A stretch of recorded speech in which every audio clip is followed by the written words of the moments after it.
Alrighty. Good afternoon, good evening, and good night.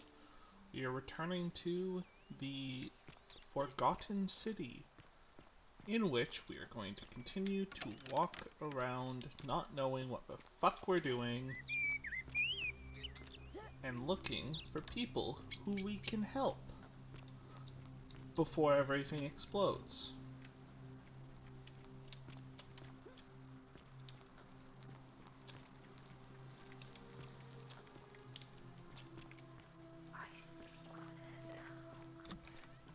Alright, lock doors.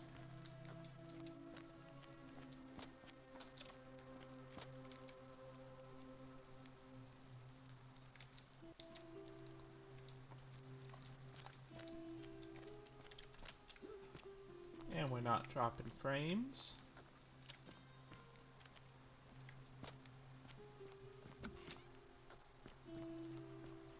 Alright, are you the asshole? Horatius. What is it, citizen?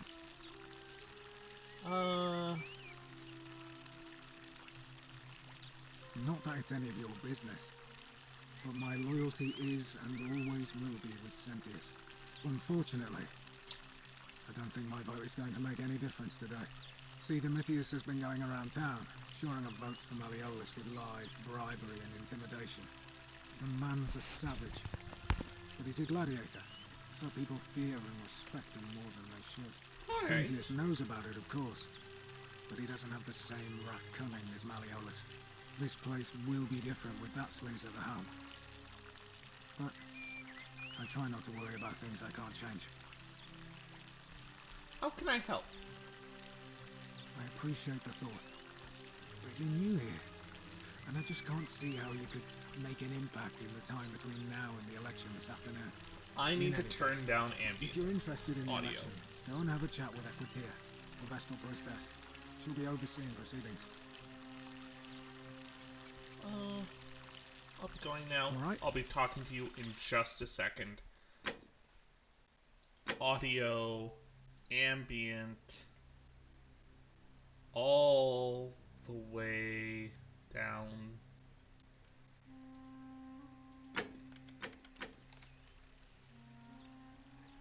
What now? Why is that still so loud? What's your story? I'm a legionary of the 1st Italica, but there's not a lot of fighting down here. So the magistrate has assigned me other duties. I act as the magistrate's right-hand man, keeping an eye on his daughters. Daughter, I should say. And the others, and making sure they're all behaving. I also keep a register of new arrivals. How did you end up here?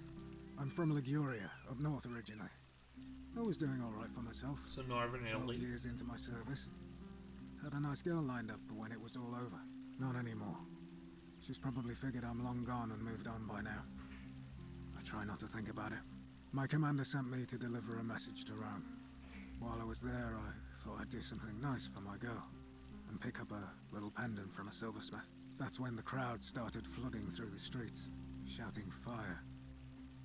People were screaming, trampling each other. Then some Genetricum fugitive tried to take advantage of the chaos and pinch my pendant. I remember chasing him through the crowds, down towards the river, and then nothing. Blacked out and woke up near here. No idea how I ended up floating so far downriver.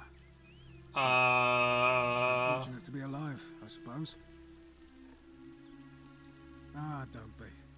As Seneca the Younger said, difficulty strengthens the mind, as labor does the body.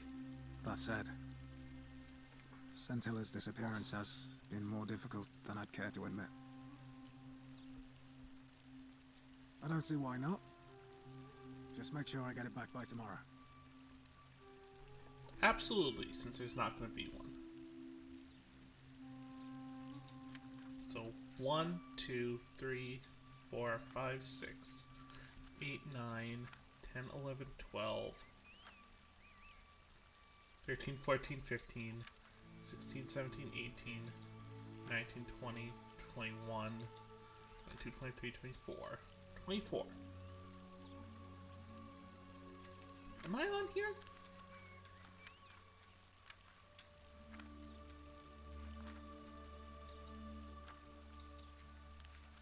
F, G, H. Okay, no. Of course. Thank you, Horatius. Do you know where? I went around asking the same questions when I first arrived. Never did find a way out, Wait. but I learned how to accept my situation. To bear trials with a calm mind robs misfortune of its strength and burden. That's from Seneca the Younger, if you're interested. This guy sure likes Seneca the Younger. Well, as I always say, it's kind of like a divine version of the practice of decimation in the Legion. Yeah. By threatening to execute 1 in 10 men. The idea is to ensure order and discipline among everyone. And it works. If you knew you could be executed because your brother-in-arms is planning a mutiny, well, you'd bloody well watch him like 100-eyed Argus, wouldn't you? Because your only chance of saving yourself is to stop bad things before they happen. Makes us all responsible for keeping each other in check. It's brutal, of course, but effective. The Legion wouldn't be the most formidable force in the world without it. Are you saying you're in favor of it? Where I'm coming, this route would be collective punishment, which is a war crime. That's what I'm gonna say. After I refresh, so I can actually see if anyone's chatting or here. But yeah. The frame we are going to take is that we are an actual modern person, probably someone who studied ethics, because we've taken the archaeologist background. So we have I'm gonna say we're a master's student. We did our undergrad in philosophy and history,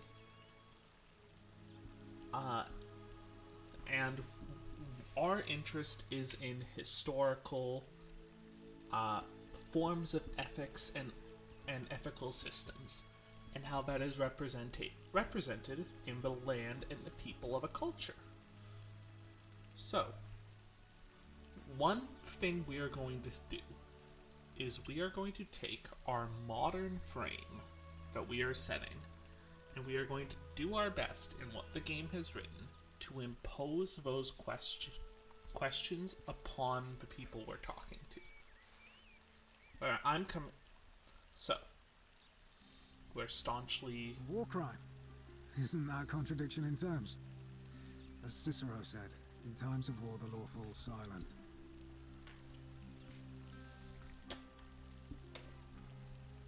Seems that way. War crimes. Ridiculous. Are you saying you're in favor of it? What's done is done. I was forced to execute my brothers in arms, and those memories will always visit me in my sleep. But life is harsh, and I've come to accept my lot. As with the Golden Rule, I don't have any control over it, so railing against it would be like trying to stop the seasons or the tides. As Seneca the Younger wrote, true happiness is to enjoy the present without anxious dependence upon the future, not to amuse ourselves with either hopes or fears, but to rest satisfied with what we have, which is sufficient. For he that is so wants nothing. If you like. I'll be going all right. now. Citizen, Hello. we're finally alone. We have? I must have Is that about? We've had this. Seems rather brash, but What's your Sextus story? Sentius Imperiosus is my name, though magistrate is the proper way to address me. Before I wound up here, I was a decurion in the cavalry of Imperial Rome, helping protect civilization from the barbarians. Yeah. I don't need to ask that. It's equivalent to a first rank general, I believe. It's a cavalry officer. I had 30 men under my command. This was my uniform. As magistrate, I usually wear a toga, but today I may need to survive long enough to create the portal for you, so it seemed prudent. Yeah, How did you end up My here? men and I were at the Emporium in Rome as honor guard for a visiting dignitary arriving upriver by barge. Now the port is usually bustling, but just as our guests arrived, waves of people began running toward the river from streets and alleyways Oh, in no. every direction. They were trying to escape a terrible fire.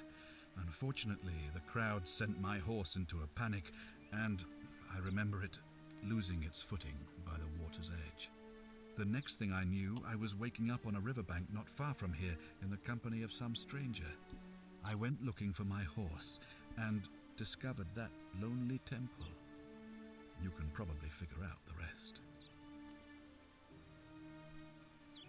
I was elected 7 months ago, uncontested because of my command experience. Since then, there's been growing agitation for another election. They're supposed to be annual, but I agreed to hold it sooner, hoping it would placate my constituents.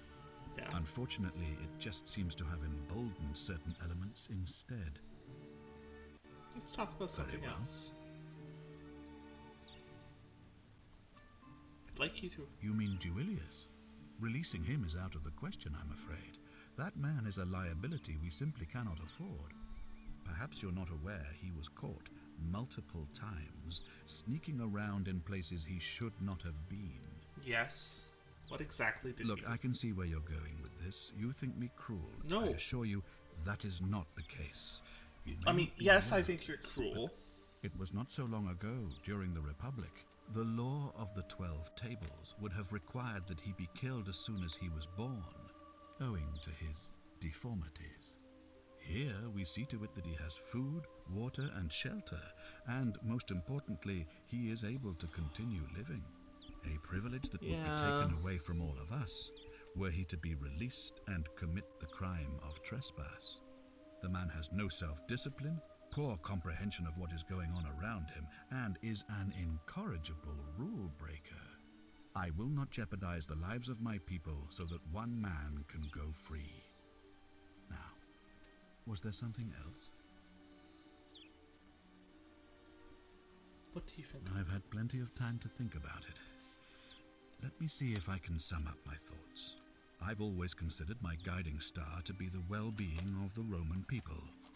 Our survival and prosperity have always hinged upon honoring the peace of the gods, the sacred accord between the gods and the people of Rome. Give the gods what they want and we all prosper. Dishonor them and we all die. It's as simple as that. The real enemy in this place is not the golden rule, but human failings. The temptation to slide into degeneracy, greed, and hubris. I trust that answers your question. Yeah, it does.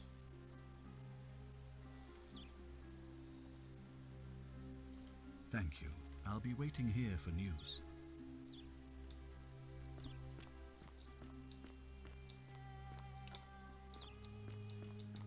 I would like to ask you if you know.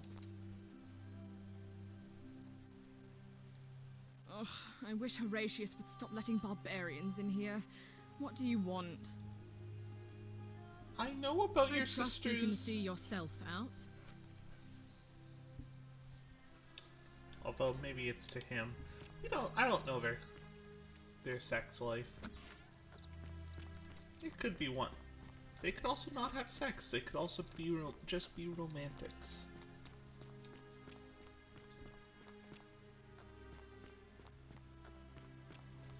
I could also have made like a bang chicka ba ba, but I would like to be applauded for the fact that I did not, in fact, make that joke. Alright.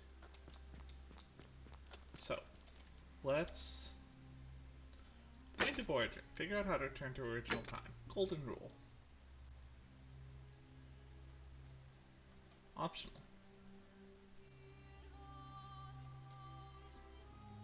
The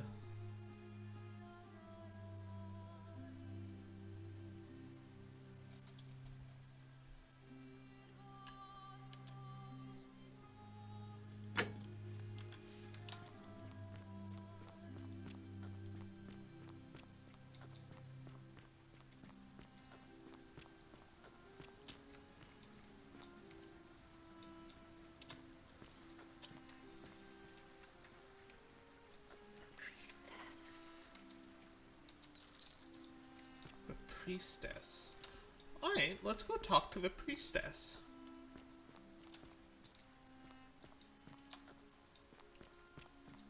We got one of those.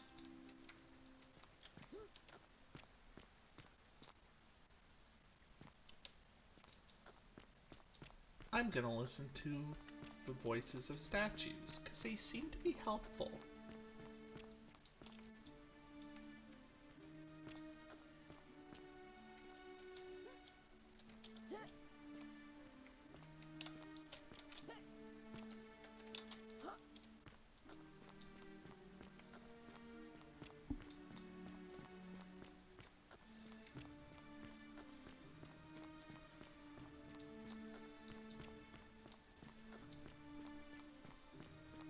So one thing we know, because we've seen a few loops so far,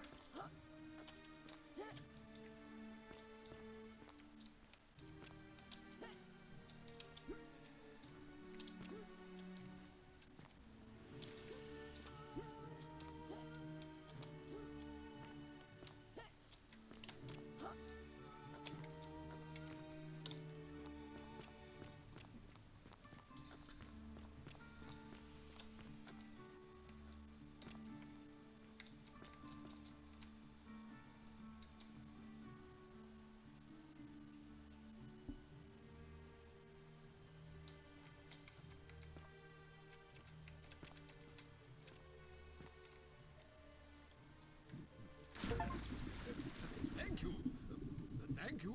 I am delighted and deeply honored to have been... Did you just leap into my villa from the balcony 100 feet above?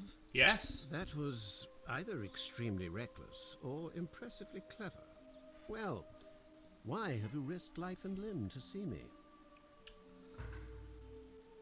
What's your story? I'm Malleolus, and if it wasn't for this interruption, I'd be practicing my victory speech for the election later today. What will you do if you win? I'm glad you asked. I'll finally restore freedom to this city, just as I've been promising. These good people have suffered long enough under Sentius's tyranny. Alright, eyebrows. By declaring there's no such thing as the Golden Rule. So, It's a this children's world fable ends exploited if by he Sentius wins. to frighten us into submission. Wait, don't tell me you've fallen victim to that monstrous lie? What makes you sure it's not The real? person making a claim bears the onus of proving that claim. That Can you do is that? dialectics. Can you prove the Golden Rule is real? As you wish. Do you know anything Of about... course not.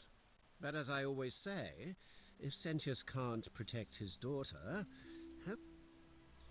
What aren't you talking... Look, if you're trying to find her, you may wish to check the cisterns beneath this villa.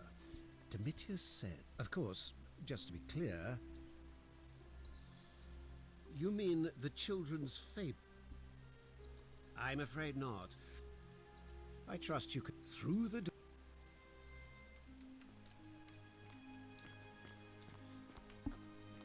Yes!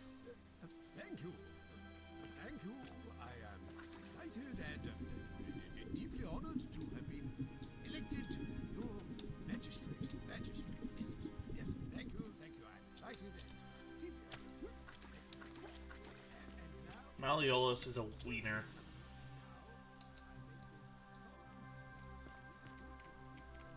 Who else is trapped here? Oh, sorry, Malleolus. I meant...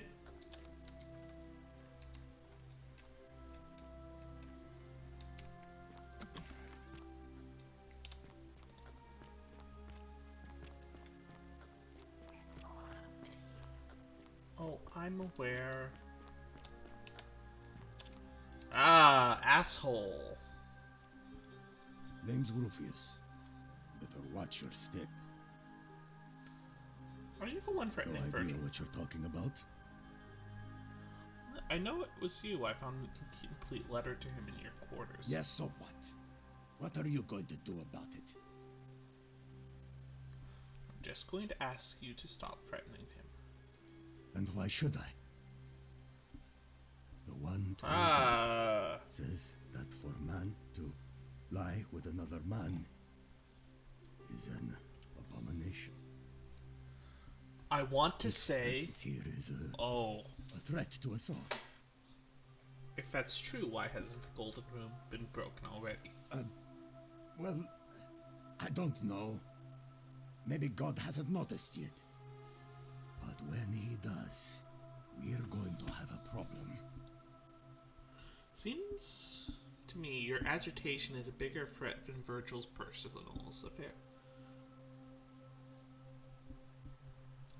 We're gonna get him to reveal he's a Christian if we say this. There's only one true God. And he laid waste to Sodom and Gomorrah because of exactly this kind of thing. Who was it that said, "Do unto others as you would have done them do unto you"? I am doing that. If I was about to get everyone else killed, I would want someone to stop me. Seems like nothing I'm gonna say will change your mind. Smart.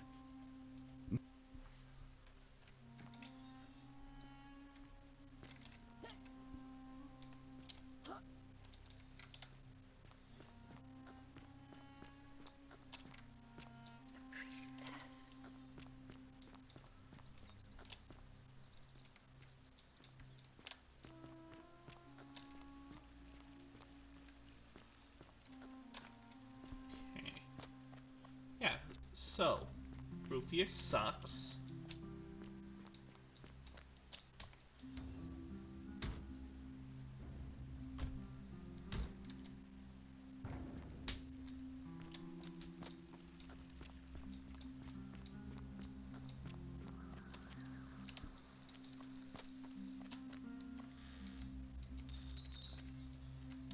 Take some denarii.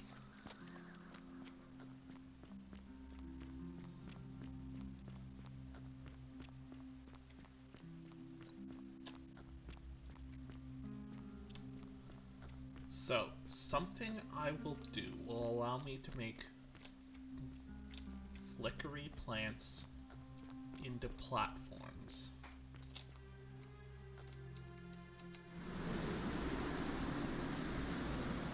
Arve. A new face. Arve, and may Vesta watch over you. I'm Equitia. To what do I owe the pleasure of this visit? What's your story? Oh my. I take it people are quite direct where you're from. I suppose it's quite charming in its own way. Usually, however, you wouldn't simply march up to a Vestal priestess and without due formality or courtesy ask, "What is your story?" I'm sorry, what should I have done? The proper approach would be to arrange an introduction through a mutual acquaintance in high office, by which time you would already know how to address me. And then you would find a way to satisfy your curiosity rather more indirectly. But to be honest, I've often thought what an unnecessarily formal way to communicate that is. Yeah? So, let's do it your way. You just keep being yourself and ask whatever you like. It'll be a refreshing change. How did you end up here? You know, I'm not entirely sure. But what about you? How did you end up here? A young woman named Karen dragged me out of a river unconscious and sent me here. Karen, you say? And nothing about that name seemed odd to you? It's an older name, but not uncommon where I'm from. Older. I see. I wonder if... No, What we... I apologize. I don't mean to be cryptic. It's just that you've got me thinking. Have you spoken with any of the others about how they arrived here too? I really think you should. Go around and ask them what they remember and see if you notice any patterns. Good. Thank you. But please be careful. I just what happened to Livia happened to you, too.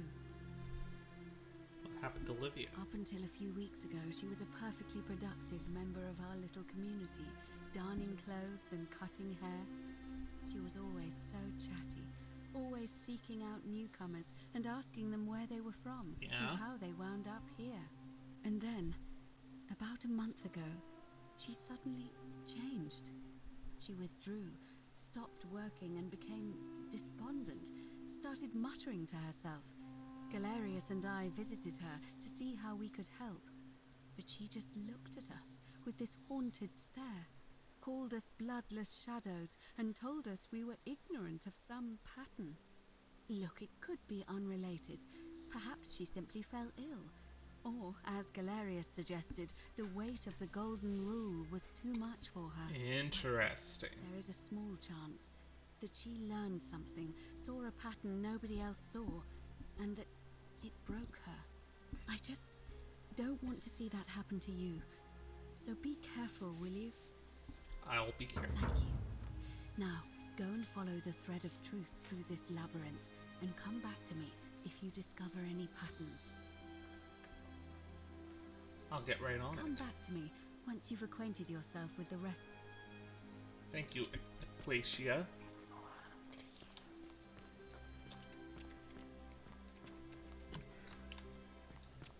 Alright, push up asshole. What now? What's your story? The name's Domitius. You want to get to Malleolus? You go through me. Why you just like... Why? Because I am a gladiator. That's why. Fair enough. Do you know any... Listen, I don't abduct women. They come to me. And they keep coming back. If you know what I mean. Oh. Sweetie.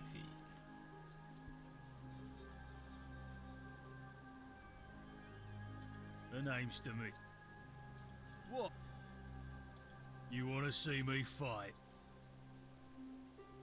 I think it's gone on long enough. And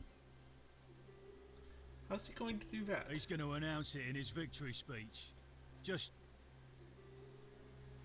Why can't you tell me now? because if I tell you, and it gets out, it'll give old man Sentius a chance to interfere in our plan. We've already lined... Whatever.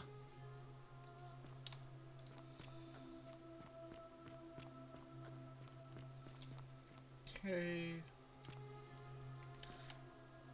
That's where Nevia's shoved.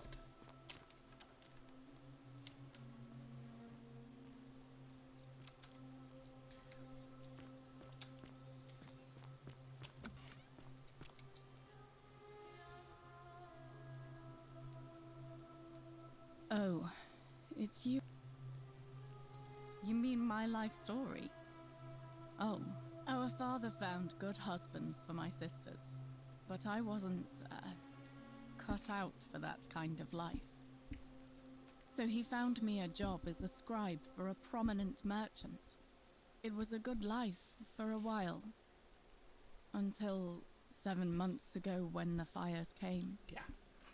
My colleagues and I worked desperately to try to protect our warehouse. We must have had 100 workers passing buckets of water, chanting prayers to Vulcan, but they fell on deaf ears. The fire was relentless and it claimed everything and everyone. Now we're in hell. Well, almost everyone. My employer told me to grab what valuables I could and flee for the Tiber with the crowds. I remember diving into the river and then...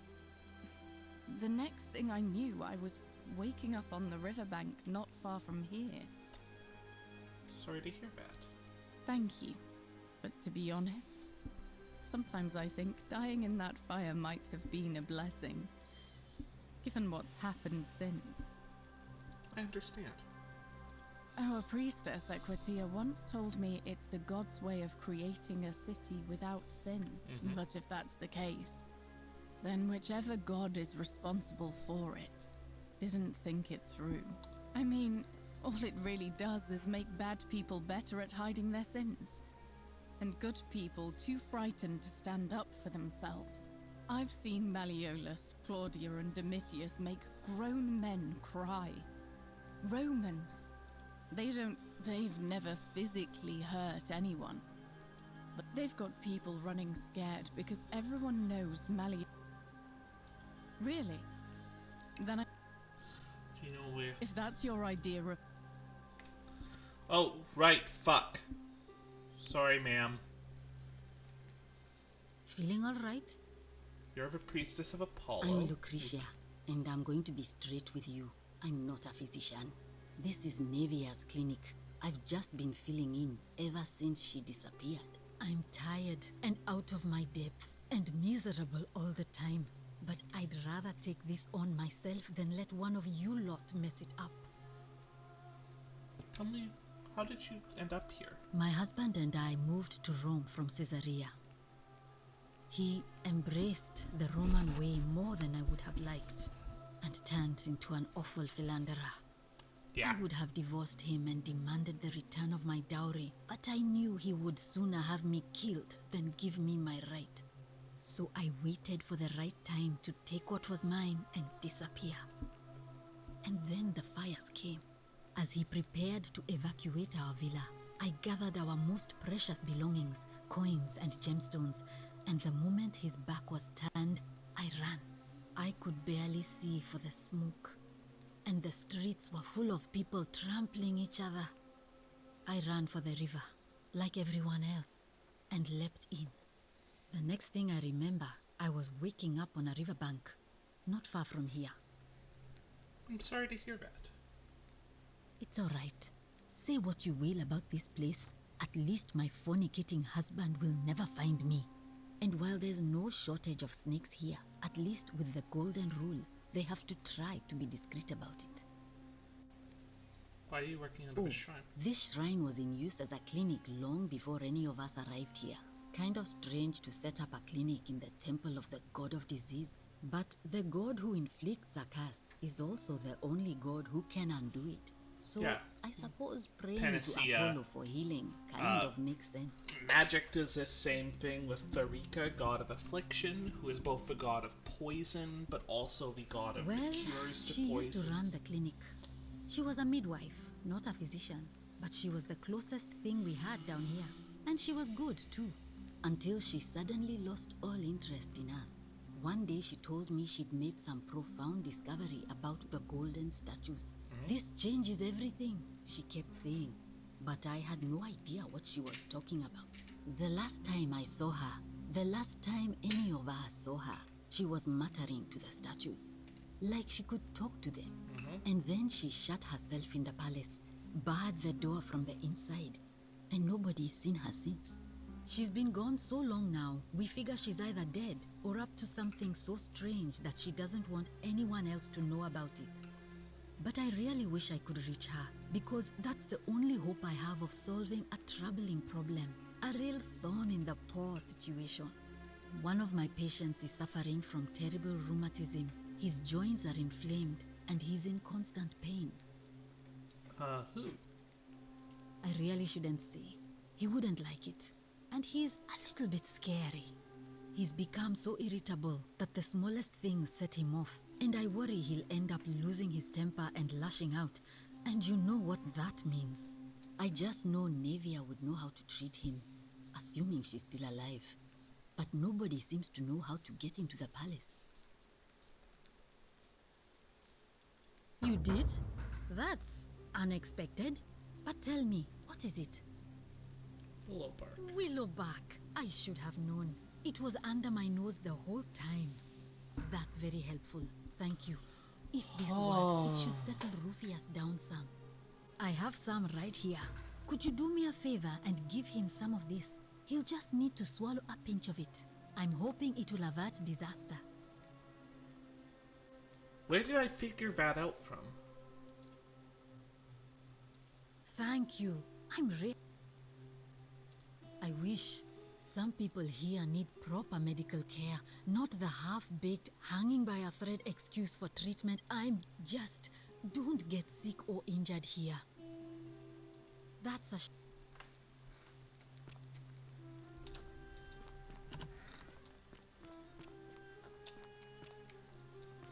Ah, a fellow traveler. Giorgio. I'm Georgius.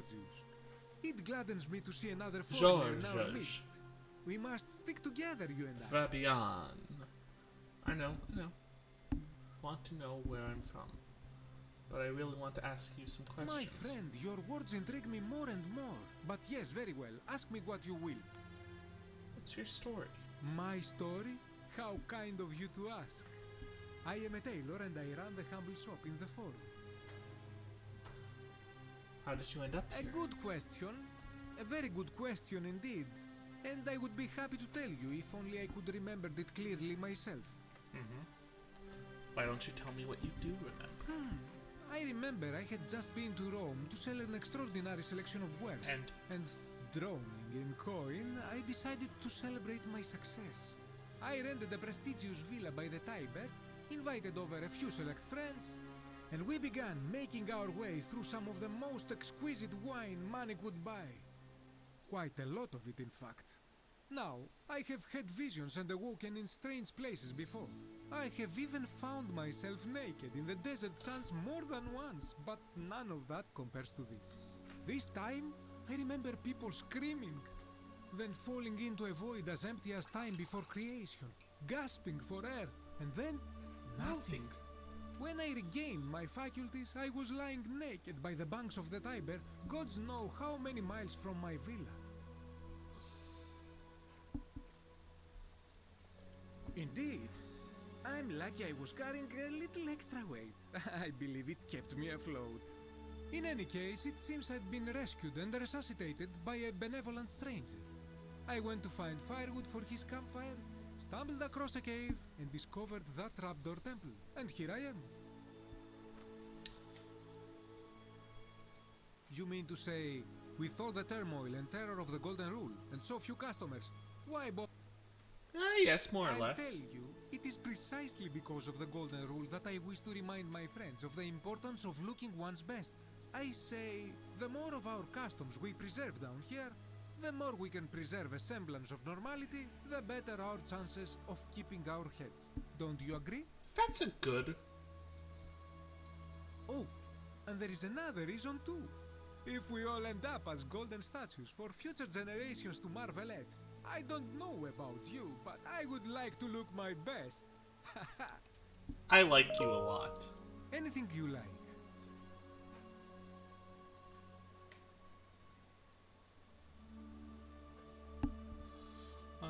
Shh! Not so loud. What are you playing at? Sorry, did I say the wrong thing? Have you not been told about the last attempt? Oh, then I suppose this duty falls to me. It is a long story. Why don't you tell me? Of course, the first question any of us asks when we first arrive is, how do I escape? It is only natural after all. And scaling the chasm wall is out of the question, for it is simply too steep and too far. But as they say, if the wind fails, use the oars. And here the second option is to leave the way we came in, through the shaft above the bathhouse. See, the shaft is quite high, but if one gathered up enough wood, one could make a series of ladders and climb one's way up. Why has anyone done that? They have. There was an attempt, made by resourceful fellows who lived here some years ago. They even decided to keep records of their escape attempt for posterity. Unfortunately, as soon as they began to carry the first ladder down the hallway, they heard a godlike voice shake the entire city, and that, tragically, is where their tale ends. So it seems that to merely attempt escape is to invite the wrath of whichever god oversees this place, and so I say it is best to not even discuss it aloud. Got it. Thanks. I hope that our paths cross again soon, my... Except we know, from one of the scrolls, that specifically... Salve. Ah, a new face. Salve. I hear we have you... It's your story. Well, I'm an architect. Or at least I was back in Rome. That's help out with repairs Yeah. and try to stop old buildings from collapse. But you probably don't. Tell me about the city's Gladly. architect. Personally, my favorite thing about this place is the aqueducts. Those series of adjoining arches. They're an ingenious feat of Roman engineering with a very practical purpose. They take fresh water coming from outside the city and distribute it all across the chasm. It's funneled below the palace and into a cistern beneath the great temple. Some of it flows down into another cistern beneath the villas, and the rest is funneled to the shrine of Proserpina, where it fills the lake and allows us to fish and farm. If we bring water into the city, could we use them to escape? Hey, not so loud. Just talking about that could anger the gods for all we know. Except I'm not saying it's impossible, but you'd have to find a way inside somehow. Just, please, try to be a bit more discreet about it. You mean the Great Temple? This one's a bit of a mystery. Given the way it's positioned so prominently, looking down on us, it's clear that whoever built it felt it was the most important temple in the city. Unfortunately, someone else went out of their way to keep its purpose a mystery. You see, usually a temple is dedicated to a particular god, like Proserpina or Diana or Apollo. Usually, that god is obvious. But in this case, it's unknown. There's an obelisk out the front, which probably used to bear the name of this unknown god. But it appears some barbarian defaced it. And of course we can't get inside because it's locked up tighter than the Temple of Saturn in Rome. And that contains the treasury. So we're all left wondering, which god is that temple dedicated to? And could it be the one responsible for the Golden Rule? Unless somebody figures out a way inside, I suppose we'll never know. Tell me about the city's history. Oh, I'm glad you asked. Some of these shrines were constructed hundreds of years ago, which means... Oh, but there's one thing that puzzles me. The oldest shrine... Oh, isn't it common for Robians to copy Greek art and architecture? Well, yes, that could be the reason. Or it could mean that there were Greeks living and worshipping here before the Romans arrived. That's a good argument. Which begs the interesting question, who really built this place? And could it be far older than any of us imagine? If only there was a way we could talk to the people who came here before us. The stories they could tell. Let's talk about something Of course. else spiritual. I like you. Nice to talk. High five, gay guy.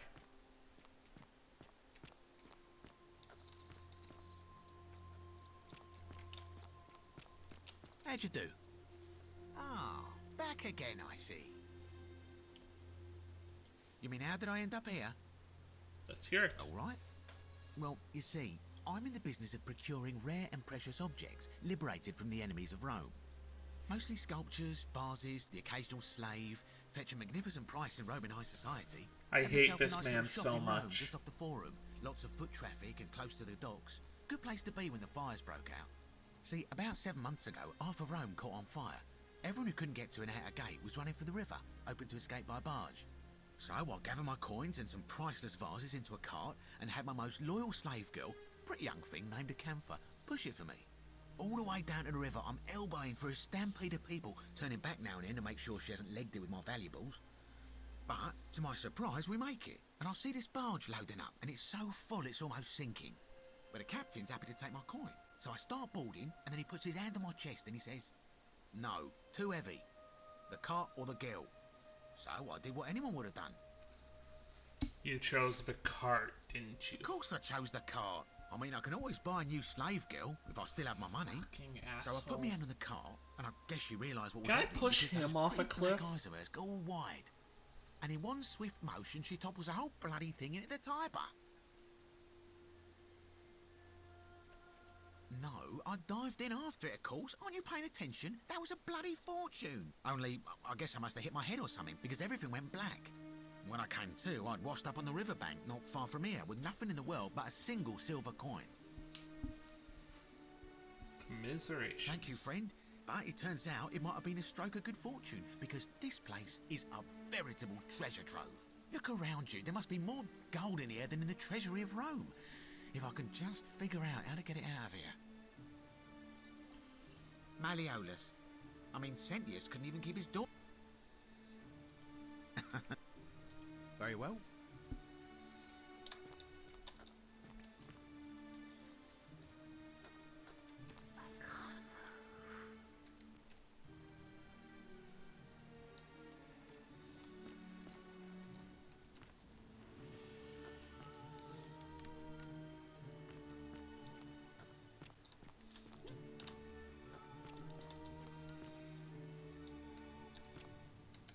Yeah, I'm gonna...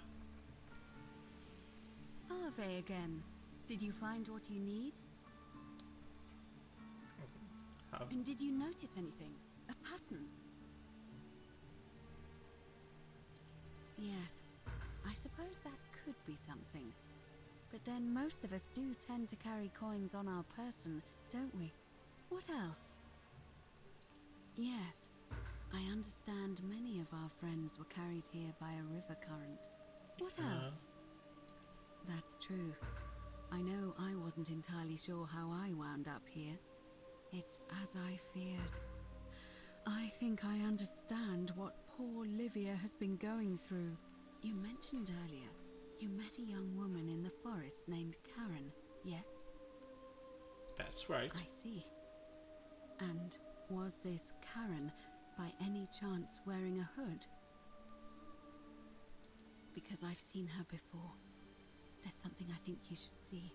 I think you'd better follow me to the baths.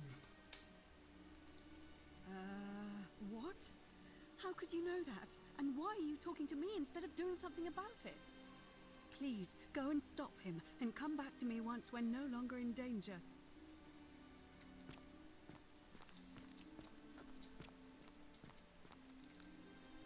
Help! None of us. You'll just have...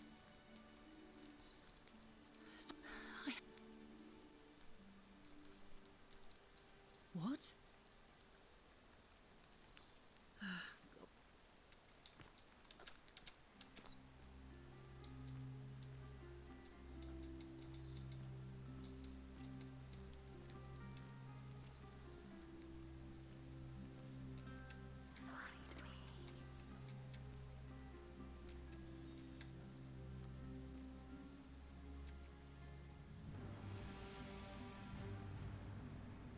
Fuck! Stop right there.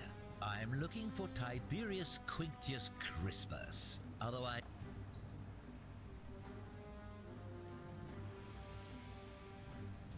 Thank you. For your service to the Empire, I'll let you live for now, but you'd best make sure our paths don't cross again.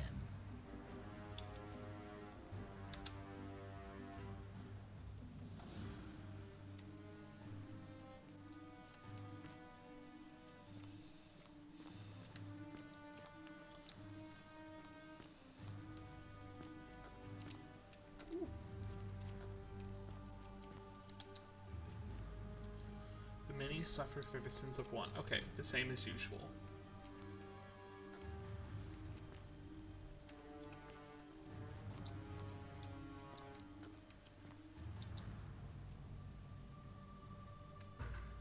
Curse you, cultist.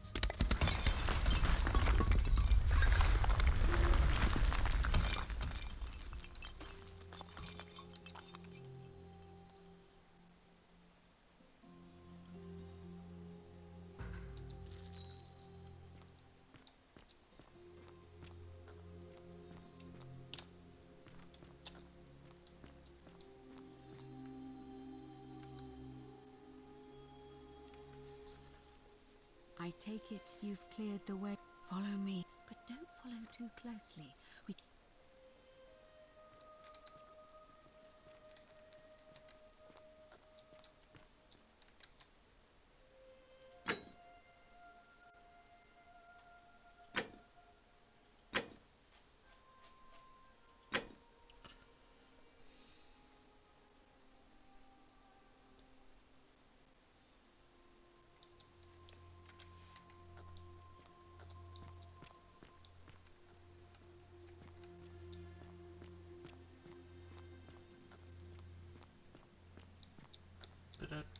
Da-da-da-da. That's actually a really smart way to deal with that problem.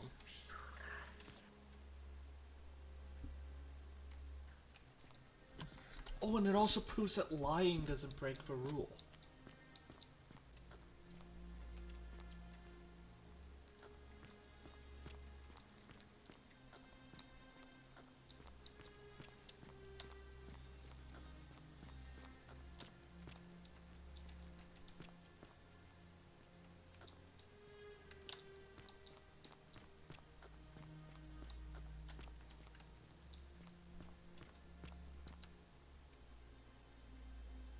All right, you're here.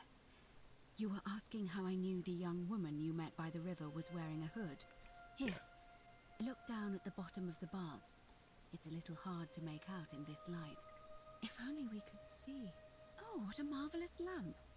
But do you see it? Somebody waking up by a river in a forest to find a hooded figure with a coin. It's just as you described it, only your pronunciation is a little off. The name you heard wasn't Karen. It was C-H-A-R. Ah! As in Charon, the ferryman of the dead.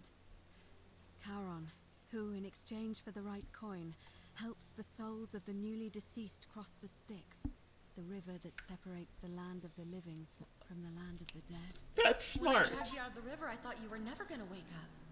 I checked your pockets for ID, but all I found was some loose change. Feels like I've spent my whole life in a dead-end job with an endless commute. Sorry if I sounded cagey, it's just that I don't always get the best reactions when I introduce myself. My name's Karen. I'm so sorry, my friend. I'm so sorry. I take it you know what this means. This place is the underworld. This is what I was predicting! It's all starting to make sense. All these people whose last memory was running from the fires toward the river. It seems none of them escaped with their lives after all. Perhaps we should be grateful they don't remember their final moments. It also tells us that the Golden Rule is the work of Pluto, the god of the underworld, and why his epithet has always been Father of Riches. I know it's a lot to take in, and you look as if you have questions, so I'll try to answer them if I can. So, we're dead. That was my first thought too. In the old stories, the underworld was where the souls of the deceased would... But it was also possible for the living to reach it without dying, if they were particularly fearless. Good question. Let's see. In the stories, Charon would... But that never made any sense to me. What does... In our case, it seems Charon didn't take the coins we had. He or she merely checked we had one in our possession. Yes. So, maybe there's something special about the coins each of us had on us. That might explain why we wound up here, but so many others did not. No. I mean, I had my suspicions, especially after Livia's ramblings, but I would never have figured it out without your help. I promise you. Oh, I'm sorry. I keep forgetting you're not from here. If you were Roman, or even Greek, you would know these stories. Each of them is slightly different, whether the storyteller was Plato, Homer, Virgil, or Ovid. But they always involved the souls of the dead meeting a grim ferryman named Charon on the bank of a river. It was said that he'd help the new arrival cross, only if they could pay him with a coin, an obol. That's why it was once our custom to bury our loved ones with a coin in their mouths. Charon's obol, we called it. Of course, an obol was a kind of Greek coin, because we inherited this knowledge from the Greeks.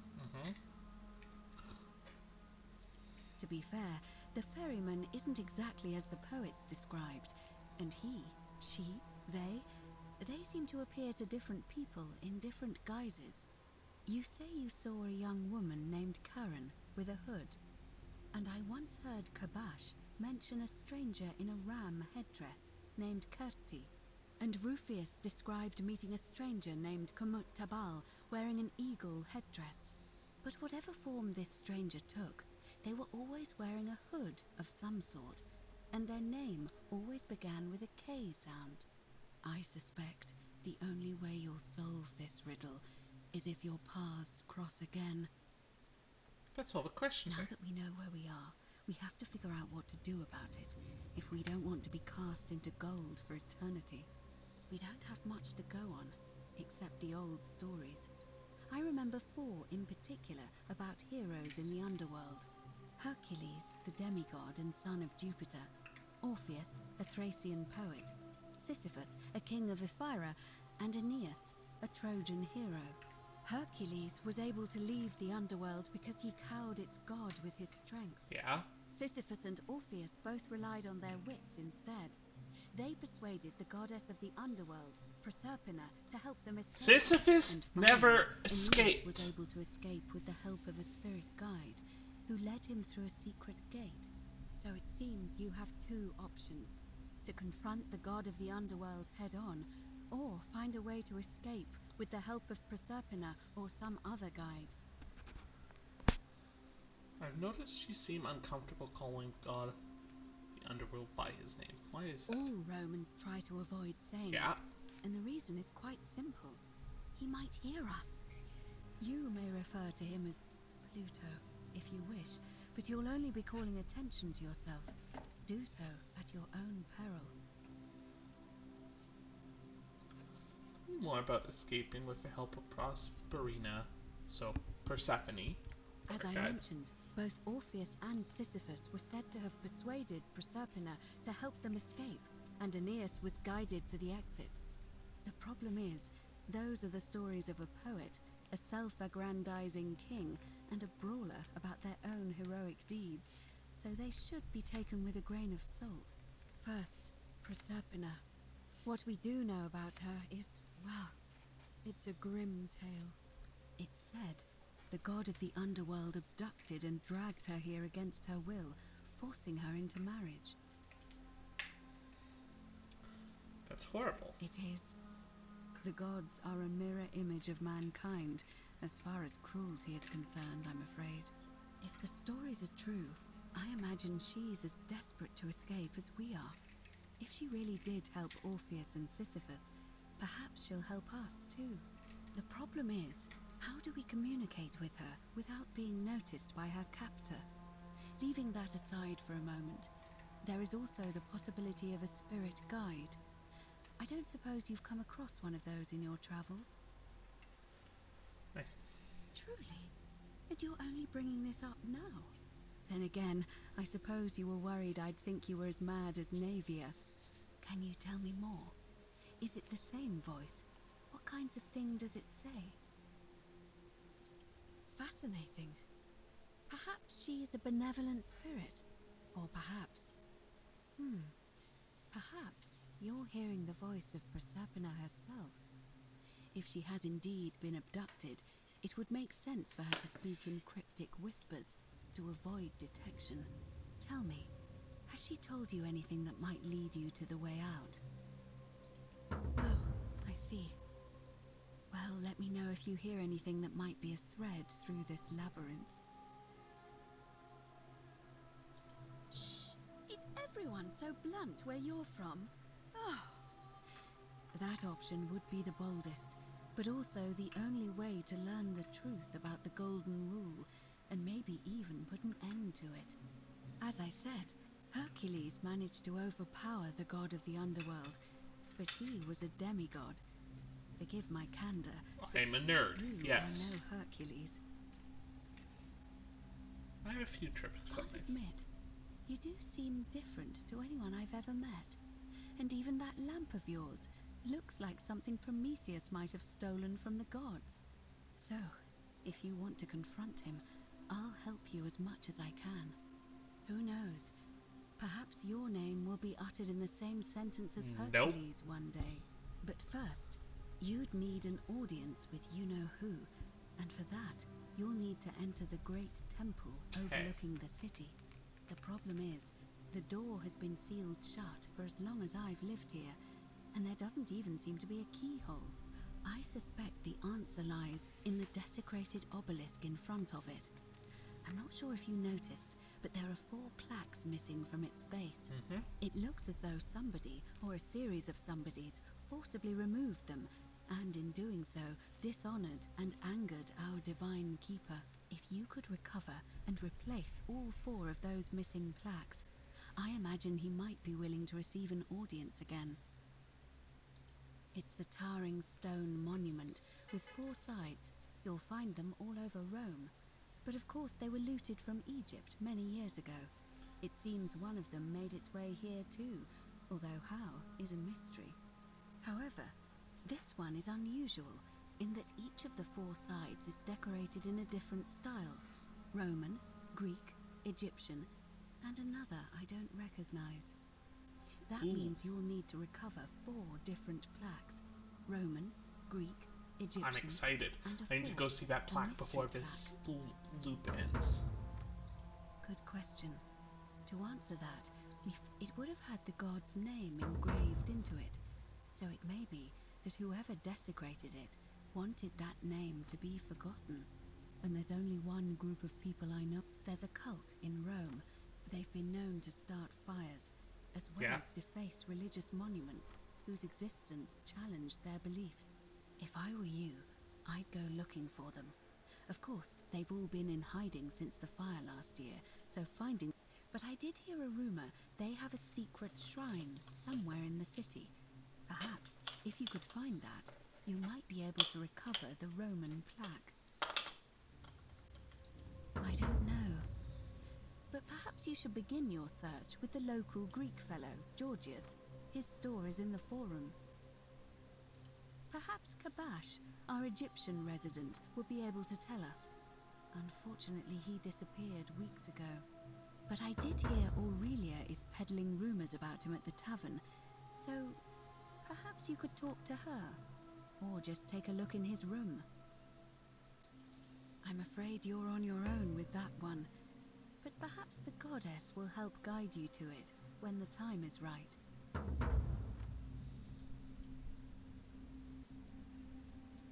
Alright. I would suggest not discuss. As for Livia, it seems she's been shouldering the weight of this terrible secret all this time. In any case, may Fortuna guide you.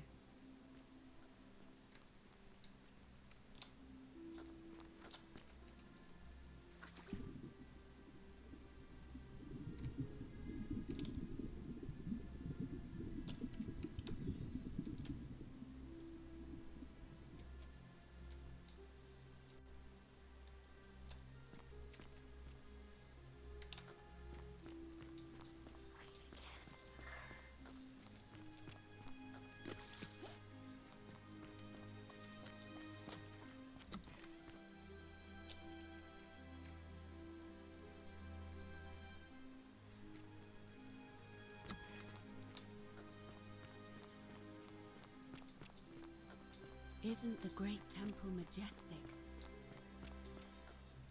Sometimes I stare at the great temple on the bluff, and I think, whatever is in there, it has to be. May Apollo keep you safe. But yeah, we're getting some pieces. Honestly, that conversation with Equatia was so helpful.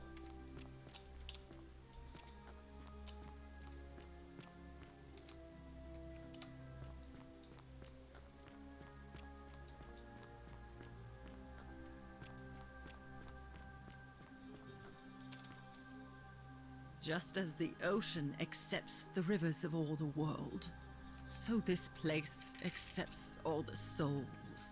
But it does not notice the crowds that come. Say it. Speak its name. The underworld. Then it is true. I was right. You were. I thought I saw it, but when the rest of them could not, I kept thinking I must have gone insane. I had to tell myself it was true over and over again, until I wasn't sure if I was deceiving myself. I must apologize if my words seem cryptic. I'd found comfort in reciting the Metamorphoses by our great poet Ovid. Yeah. He gives such an uncanny description of this place. I cannot help but wonder if he himself came here. Would you like to hear it? I would. I will do my best to remember the relevant verse. There is a downward path, gloomy with fatal yew trees. Yeah? It leads through dumb silence to the infernal regions. The sluggish Styx exhales vapor, and by that way, the shadows of the newly dead descend, entombed with full rites, and the ghosts of those, at last, given proper burial. The wide, thorny waste is cold and pallid, and the newly arrived shades are ignorant of the road that leads to the Stygian city, where Black Dis has his cruel palace. As the ocean accepts the rivers of all the world, so this place accepts all the souls, and is never too small for any populace, nor notices the crowds that come. There the bloodless shadows wander without flesh or bone. Some crowd the forum, some the house of the ruler of the depths. Others follow their trades, imitating their previous lives, and still others incur punishment. I hope I have done it justice, and now we share a secret. It's as if you've lifted a great burden from my shoulders. Thank you, friend. I think I should rest. Thank you, Livia. Now, is one other place that I would like to go before this loop ends.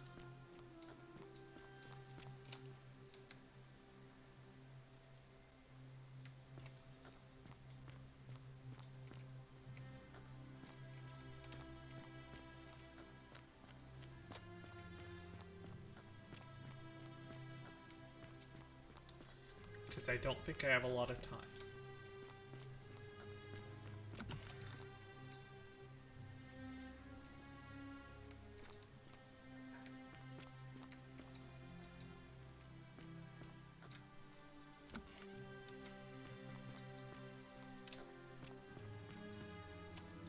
Because down here, we met a guy who wanted to know if we knew the secret of this place. And I have a guess as to who he is. I think we're about to meet our good friend Orpheus.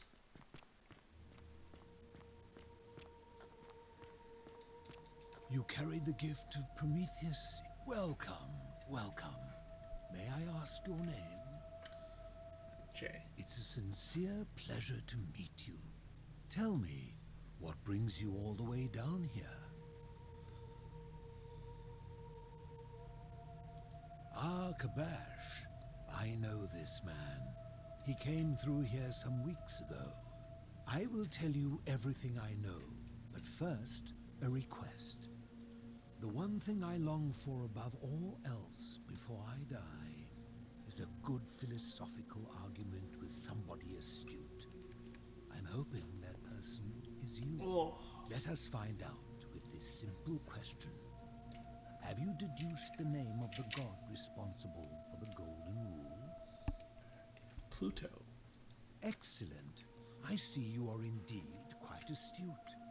Very few come to that realization before their time in the sun is over. Now, will you join me in a friendly Socratic dialogue? Sounds easy. If I have to. Good enough for me. Now, let me begin with a question. Would you say you know the difference between right and wrong? Yes. And to what extent? In every situation? In most. So, you're not entirely confident. That is quite sensible. Indeed, I'm reminded of something Socrates once said. To paraphrase, better to know that you know nothing than to know nothing and think that you know. It is because knowledgeable people have learned enough to know they know very little. In the broader scheme of things, you see, out there in the world, being uncertain about right and wrong was acceptable, because our mistakes rarely had consequences. So we would tell lies and bend rules and turn a blind eye and rationalize, and yet still find a way to think of ourselves as good people. But under the golden rule, morality matters. The slightest wrongdoing could result in a mass execution. So to navigate this maze, we would have to be certain about the difference between right and wrong. Wouldn't you agree? Whose version? That is an excellent question, and it leads directly to my next line of inquiry. So let me ask you this. Is there one system of morality which is always perfectly correct, which you could follow in every situation and always I'm so do excited! the right thing? No. Are you sure? Or is it possible that humans simply haven't figured out the right system yet? I think there's no such thing as a correct morality. So is it up to each of us to decide what right and wrong mean to us individually? Or must we simply follow the laws and customs of whichever community we're in?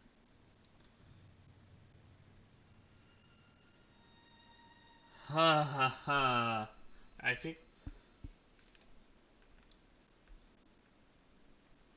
So if a man feels that stoning to death his unfaithful wife is right, then is it right? No. I agree. But why? Didn't you just say right and wrong depends on the individual?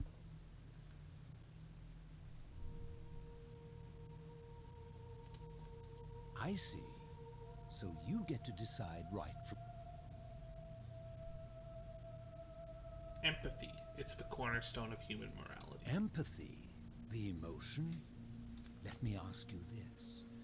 Imagine you were forced to choose between the death of your beloved spouse and the death of two innocent strangers. Knowing there will be no legal consequences, who would you mark for death?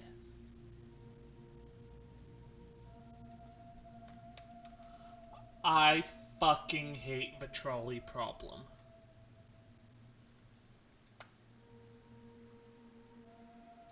A high-minded ideal, but I'm not sure I believe that. Our empathy, like a siren song calling us away from our true path, would lure us toward the greater evil. Can such a beguiling thing be a reliable cornerstone for anything, let alone the perfect moral code? My point is this. I don't think anyone alive truly knows any hard and fast rules about right and wrong. Fair point. If there is one thing I have observed about rules, it is that virtuous people do not need them, and evil people will always find a way around them. Oh, and so we must who is accept this our man? limitations, and the sad truth that no human society will ever achieve the utopia for which it strives. Yes. In mathematics, we would call it an asymptote, a line that can be approached but never reached. Because the only way to create a utopia is with the ever-present threat of force, such as the Golden Rule. This and no other is the root from which a tyrant springs when he first appears as a protector. Yeah. And life under tyranny is no utopia at all. Correct. I'm glad to hear that. In any case, thank you for humoring an old man. I would be happy to answer your questions. You mean, how did I end up living alone in this cave with nothing but these relics of the past for company? It's a long story. Please. I was a quarrelsome young man. At 19, I left Corinth for Rome to study rhetoric at one of her finest academies, so I could argue more forcefully. Back then, I used to enjoy verbally sparring with everyone I could, and I was good. One night, I found myself in a tavern, in an argument with a drunken mercenary. It became heated, he drew a gladius, and I won the argument, but lost my life. I woke up on the banks of the Styx at a campfire opposite Karen. Of course, I tried to persuade her to let me return, but even with all my skill, I failed. I settled in, made friends, and learned what I could, quickly realizing our little community faced certain death under the Golden Rule. So I began looking for a place to hide underground. Fortunately, I found this place waiting for me. You see, I was not the first to take refuge here. I returned to my friends above, persuaded them to join me, and 12 of us descended for the last time to live out our days hidden from Hades' tyranny.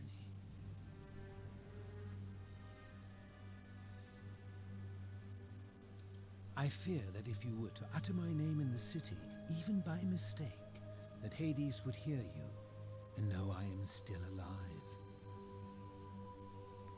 Ah. I'm afraid I am the only one left. There were 12 of us in the beginning, but one by one, my friends passed away. Some from malnutrition, others from madness and despair. It has been lonely. Before my unexpected visit from Kabash some weeks ago, I'd not seen another person in many, many years. Living in darkness is not without its challenges. The first challenge is diet.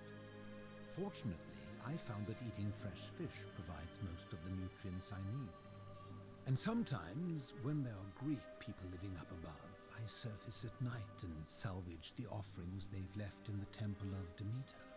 The greater challenge is the isolation, so I like to imagine arguments, where I argue both sides.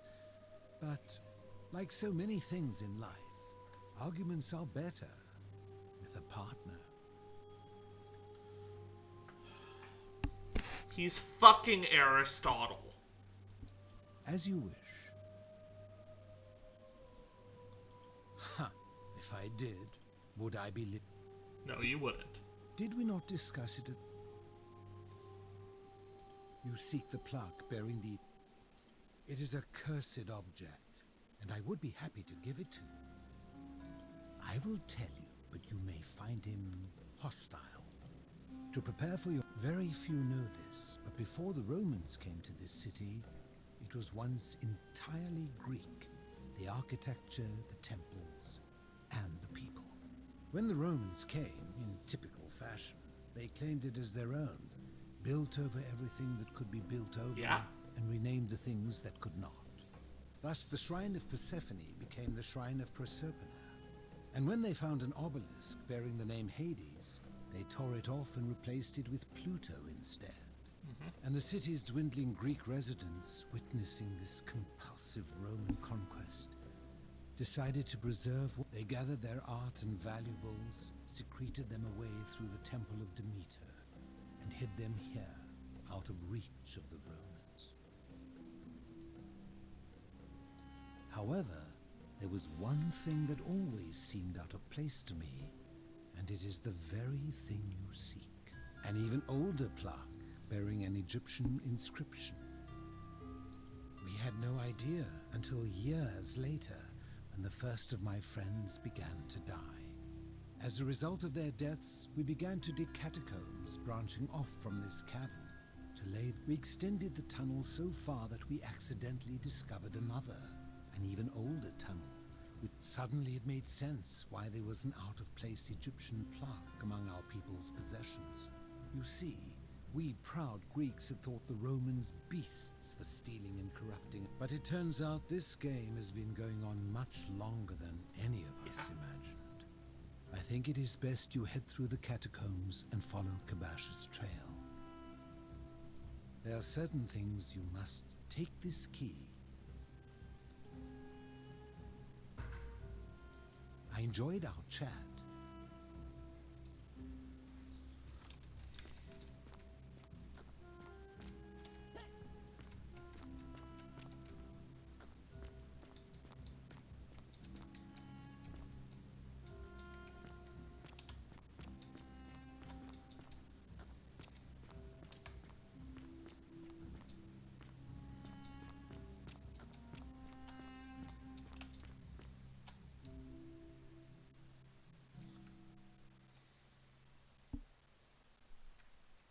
Come on.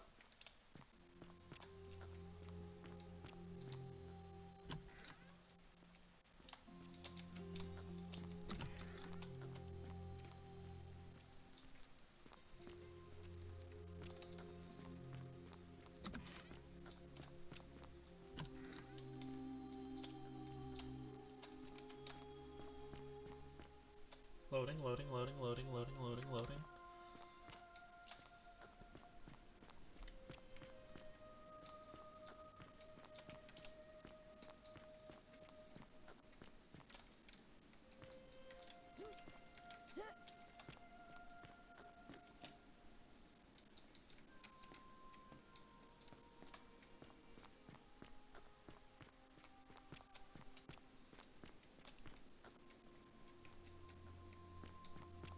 You carry the gift of Prometheus in your hand.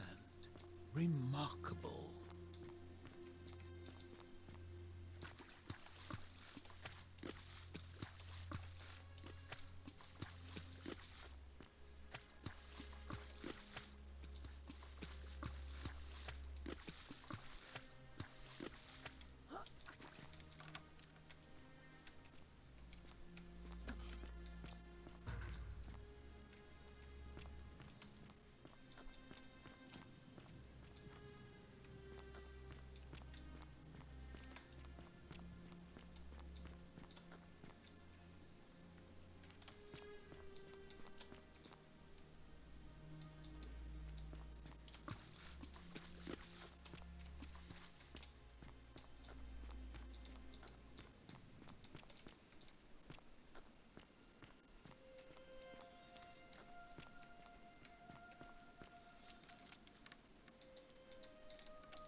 Oh shit, there's combat! Oh shit, there's combat!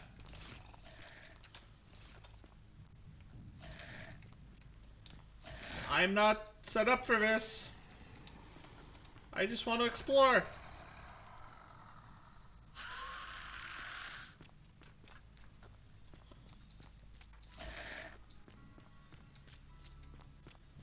Ba-da-ba-da-ba-da-ba-da-ba-da.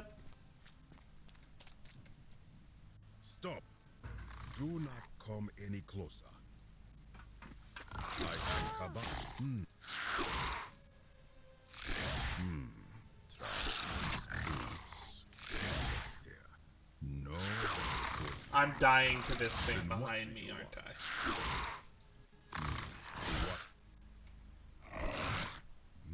That is welcome news. I was planning to hear. Now, indeed, I stumbled across a collection of dusty curiosities while searching for a place to hide from the hungry children of it, and there it was. You may not, in fact, because it speaks in. I will tell you, but indeed, and I think you know our history. This is Duat. See what has become of it. I have been down here for weeks, piecing together the story. As Egypt declined and the Greeks had their turn to flourish, their souls came here in great numbers. But instead of adopting our ways, they copied. When they found the obelisk bearing even the man of the dead, known to my people long before antiquity, they renamed to Keros. As if that desecration was not enough, they built over this place, using it as the foundation for their own underworld, so that, my only solace is that the Greeks then suffered the same fate when the Romans came to power, renaming Hades to Pluto. It is inscribed with a script I do not recognize, but it is ancient, almost as if it is older than the god bearing Osiris's name. But if that is so, it would imply the gods of Egypt, mere imitations too, copied and corrupted from an ancient people who prospered even before us. And that my people did to me what the Greeks and Romans did. I sense a You will never. This work of. You are too late. It is done.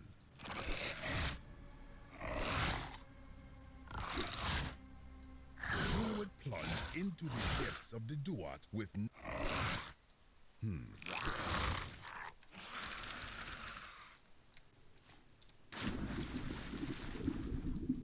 Sumerian.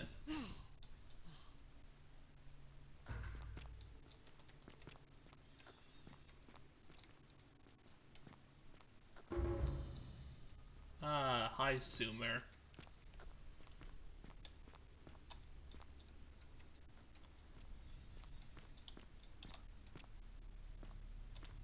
It's a folder.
When I told you that you would not find a way back up, that was not a prediction.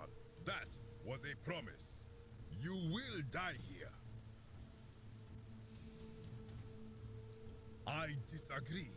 I warned you against coming down here, against perpetual. You have undermined and dishonored the truth. Very well. Why should I?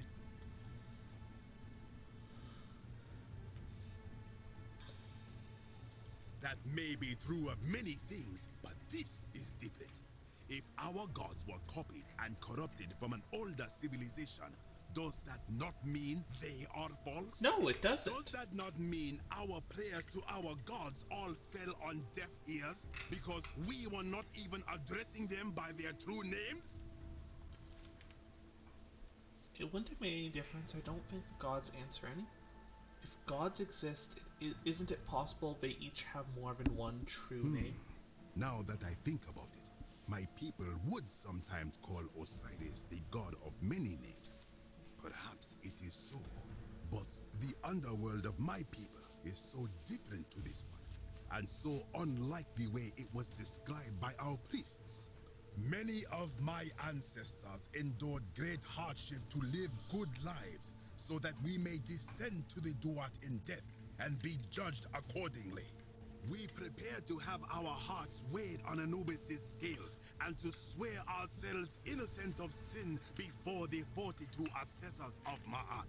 And yet, I arrive here to find the Book of the Dead contained only a seed of truth. And now, I ask myself, did our priests steal and embellish the stories of an older people and feed us lies all our lives simply to trick us into obedience? Isn't being a good person a worthwhile pursuit in and of itself? I am not sure I follow. Speak plainly.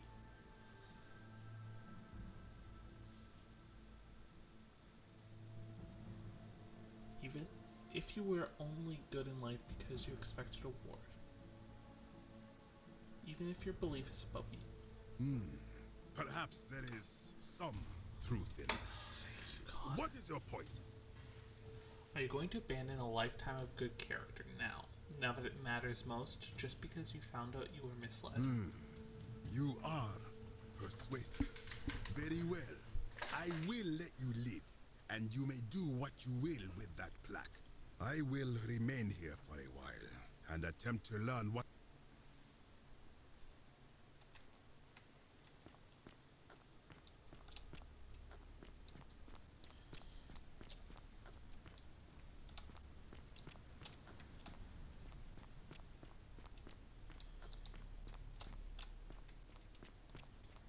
Kinda wish I could explore this more.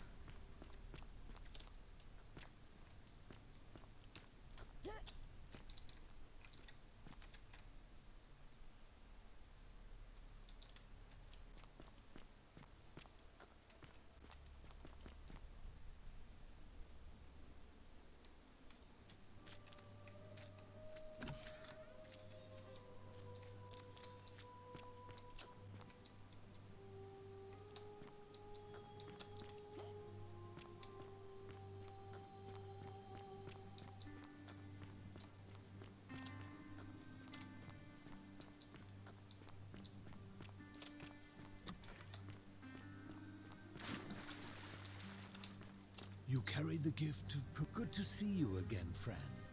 Did you find what you need? I enjoyed our chat.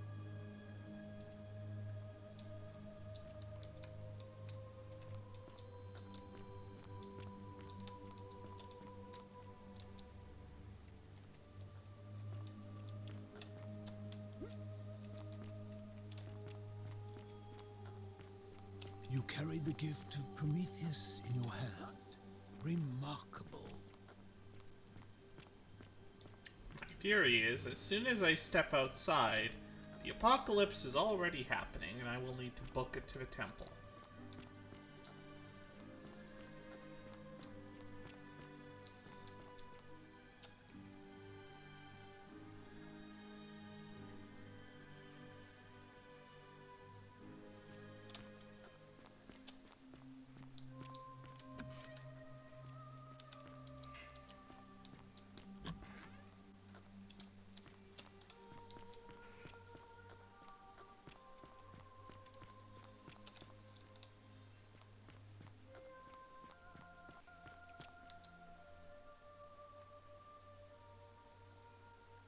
Ave again.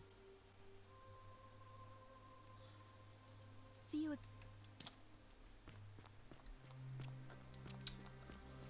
But yeah, we're making, like, a lot of good progress. Citizen? You've returned. Do you have any news about your investigation? Ask then.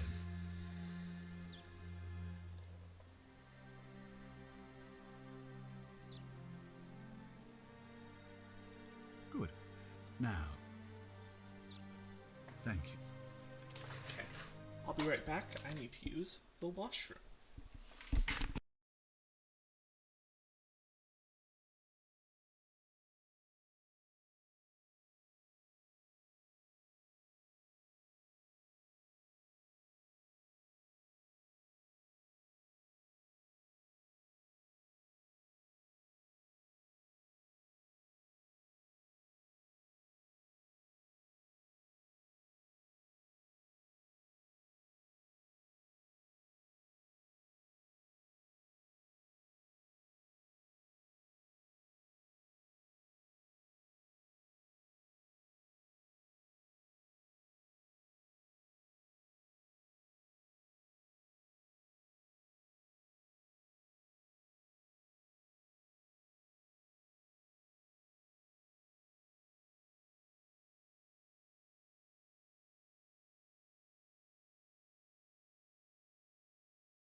So, we are Baccaruli. We're gonna make a bit more progress. Ooh, ceramic bowl. Full of urine.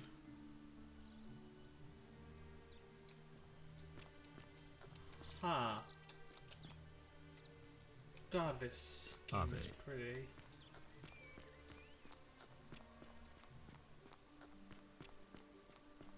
Isn't the great temple majestic?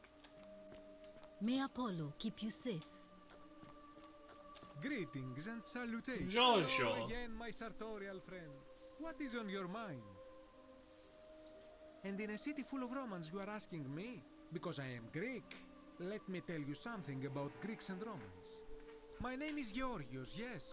But the Romans, they do not care. They hear me say Georgios, and they think, ah, he must mean Georgius. Good Roman name. Georgios. They do this all the time. They see us worshipping Zeus, they copy us, but call him Jupiter. They take Hades and call him Pluto, Persephone, Proserpina.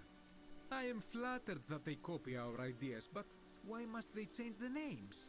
Do they want credit for making it all up? Do they want to forget where it came from? At first, I pull my hair out. After a while, I give up, and I become Georgius the Roman. I accept the world is Roman now.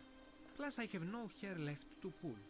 But my point is this. If you want to know who stole an old Greek name, look no further than the sticky-fingered Romans. The plague you seek was pilfered from a collection of old Greek relics by none other than Douli. He cannot help it. Like a typical Roman, he likes shiny things, especially those that once belonged to my people. And besides, it makes him happy. So I say, let him keep it. I believe he still has it with him, in his cell, just opposite the Temple of Demeter. Thank you, I hope Georgios. that our paths cross. Alright. Doody. Hello? Hello? Have we met before? You're going to let me out of here? Oh. Please? Do you like it? It's shiny. But...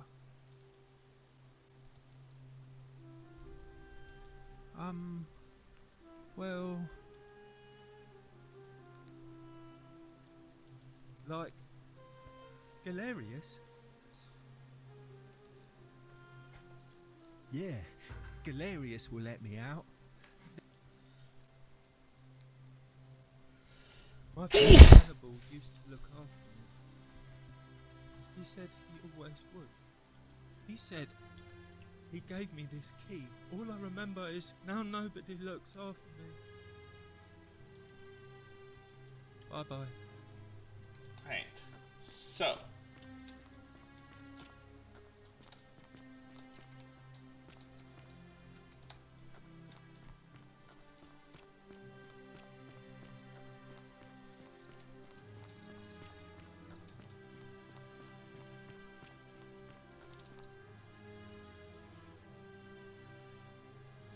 Ave again.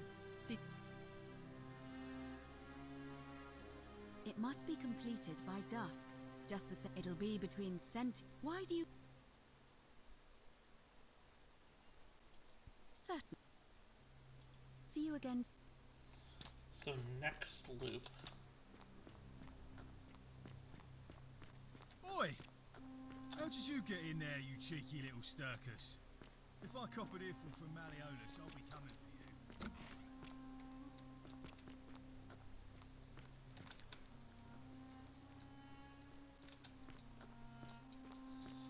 I am looking for your wife.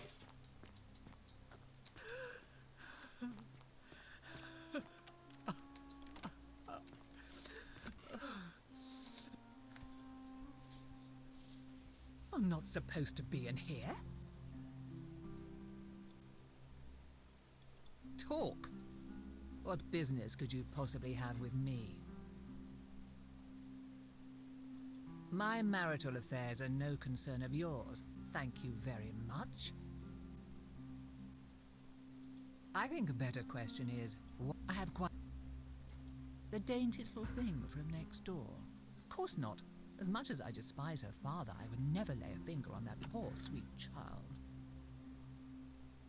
Well, I've had quite... Demetrius!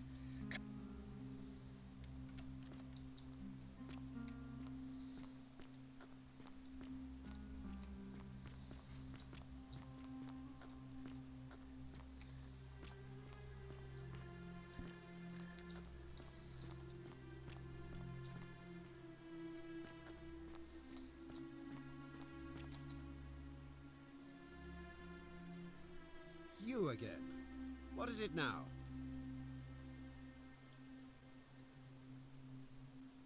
Look, if I had a Roman plaque in my possession, I'd be happy to sell it to you, but I don't, so I can't.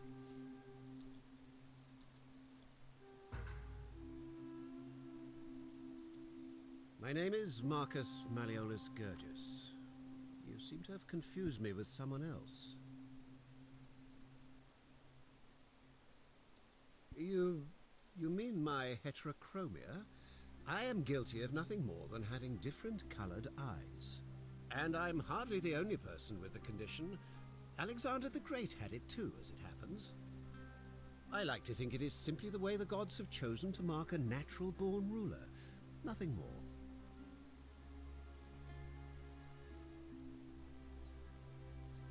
Well, I am not suffering from any delusions, as today's election will firmly establish.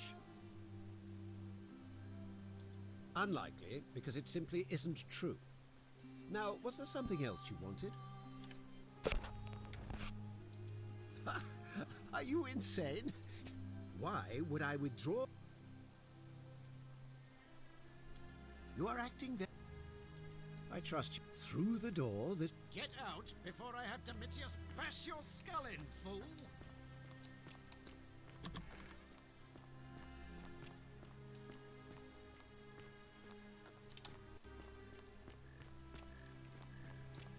Citizen.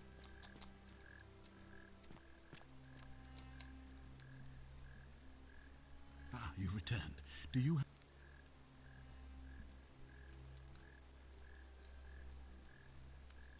Of course. What is it? Well, if you stopped one person from breaking it and you're still here, allow me to explain. When I discovered the ritual to Proserpina, the instructions came with a warning about paradoxes. The crux of it is this. If you do anything to change the course of history in such a way that your very being here is impossible, you will have created a paradox. To illustrate, when the Golden Rule is broken, I will open the doorway that will bring you here to prevent it from being broken. If you manage to succeed in saving our lives, then I will have no reason to open the doorway, and you will never have come here. A paradox, you see? Yes. The same thing would happen if you, say, inadvertently, allowed me to die. If I can't summon you, then you can't be here, obviously. If either of those things were to happen, I am given to understand you would be flung back to your original time, having changed the course of history for us and yourself. So the fact that you are still here means someone is going to break the Golden Rule, and there is yet work to do. Understand? Excellent. So, it looks like you'll have to continue your investigation. Thank you. Alright. The thing is, now we have a potential way out. If we cap the magistrate in the head with that bow. Citizen. I'm actually going to save. Because we are about to kill a man. Isn't the Great Temple majestic? Because I'm curious.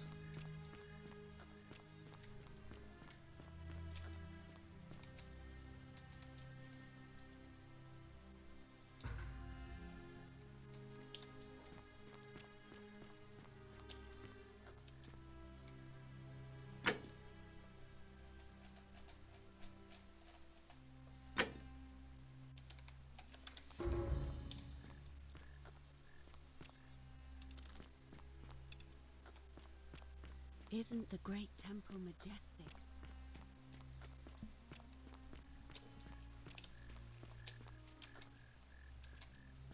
Ave.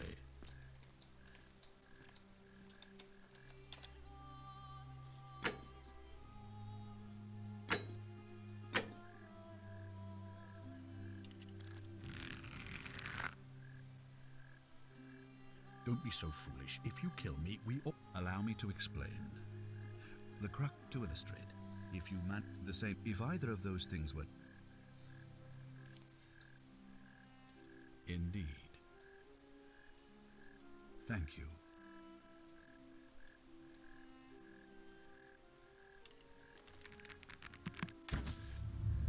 The many shall suffer for the sins of the one.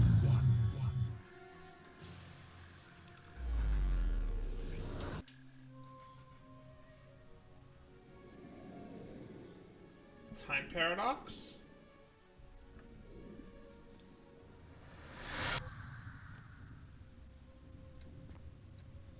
Oh. Hi there. Gave me a bit of a fright. Thought I was in here alone. I'm Al. Well, here I am. I'm sorry, I didn't catch your name. Really? That's strange. I was just reading an old tablet I found here. Well, trying. My Latin is kinda rusty, but the last entry mentioned someone with the same name. It described an event about 2,000 years ago. Someone with your name appeared in the city out of the shrine of Proserpina and murdered a local magistrate, breaking some kind of ancient law. It said that the voice of a furious god rang out, and the ground trembled and statues sprang to life, firing arrows at the city's inhabitants. Apparently, as the citizens screamed and died in pain, the stranger just vanished in a flash of light. Yes. What? You're saying you were here 2,000 years ago? I'm not sure I understand. I'm sorry, come again? Let me see that. God, why does this writing look so familiar? I've spent a lifetime in this place going around and around in circles. This is disturbing, but I don't understand how I could have written it. I'm not following. I killed a man who opened a time portal and drew you back in time, preventing it from ever happening. So you're saying, because a man from 2,000 years ago is dead, he never created a time portal, so I never went through it, and that's why I don't remember any of this. Now you're getting it. I guess. So what you're really saying is, you brought me back from the dead to let me die all over again. You saw the tablet. I spent a lifetime searching for a way out and never found one. I can't see how I could possibly find one now, so it seems like we're both gonna die here. Sorry, I made a mistake? You murdered a man in cold blood, and now there's a city full of dead people. And it's only a matter of time before we join them. I guess all those old Latin inscriptions were right. Pro peccata unius multis dolabunt. The many shall suffer for the sins of the one.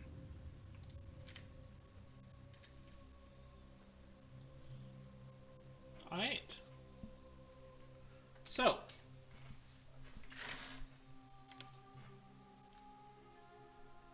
That's what I was hoping to see. I was hoping we would get an ending.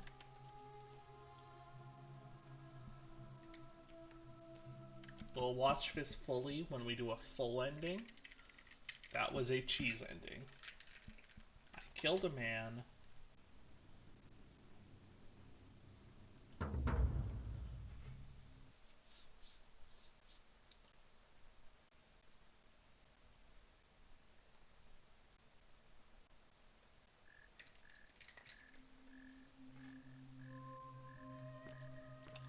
Ave. This. No. Ave.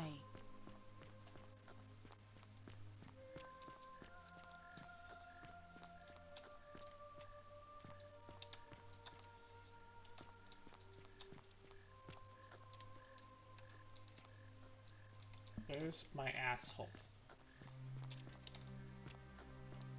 Oh, it's so pretty. You took care of him? An accident? So, I do have a question though. That shrine, the one... So you kind of... The many shall suffer. Fuck! For the sins of the one.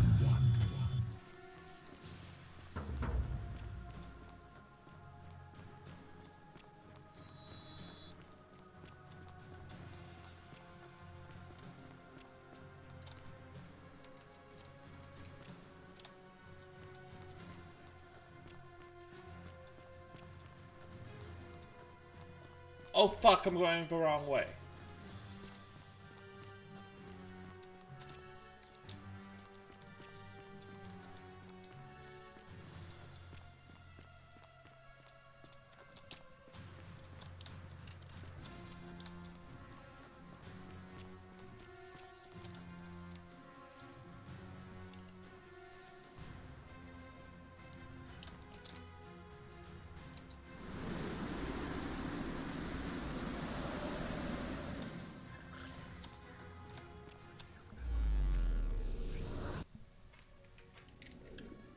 Alrighty, so if I confess to a murder, that's bad. But if I just imply a murder, friend. Mind oh.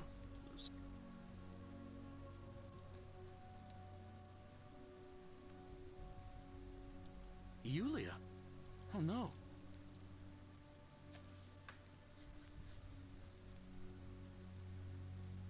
Alright, let me see. Stop Fabia going in, but send the new arrival to the empty shrine. I'll go.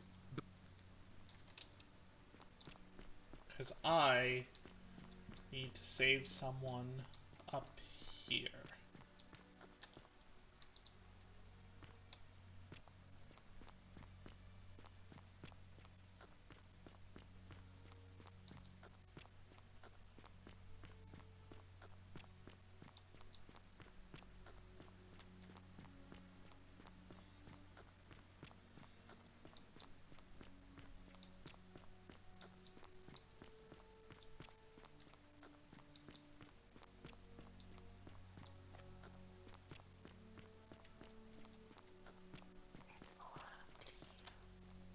Salve, friend.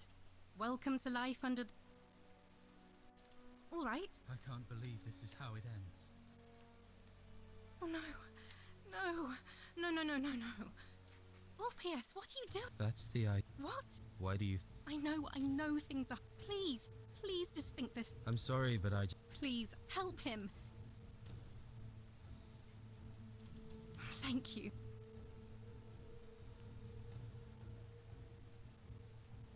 You know?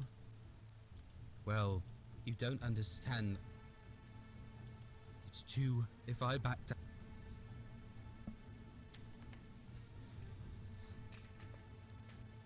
Oh, really? That changes things a little.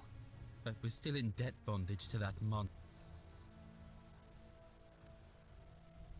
Really? Wait. You'd do that for us? It seems today... Thank you, friend. Thank you. I just wish there was some way I could... I'll go and take care of things with Malleolus and tell Yulia the good... Now you! What you did was extraordinary, and I'll never forget it. I'm thankful that you're here. Can I help you with something? Even if I had seen it, and I'm not saying I have, I couldn't in good conscience give it to you. That's all I'll say. What you're doing is disgusting, and it's not going to work.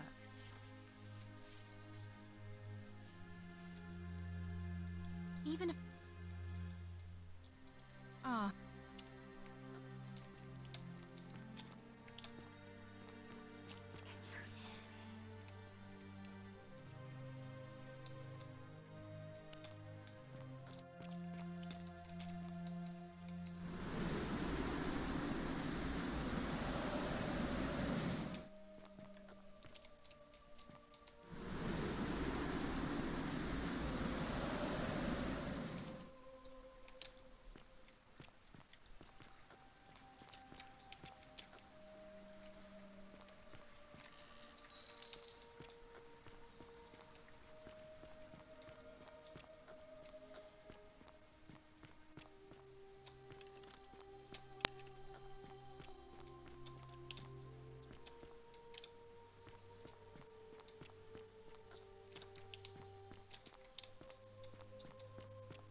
one area I haven't really explored.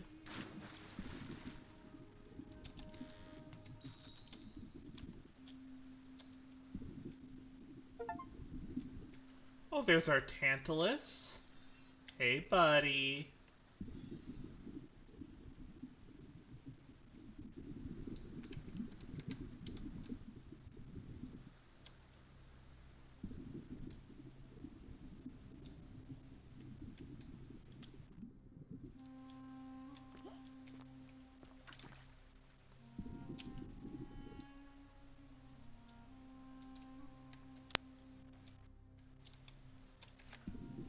My headphones are dying.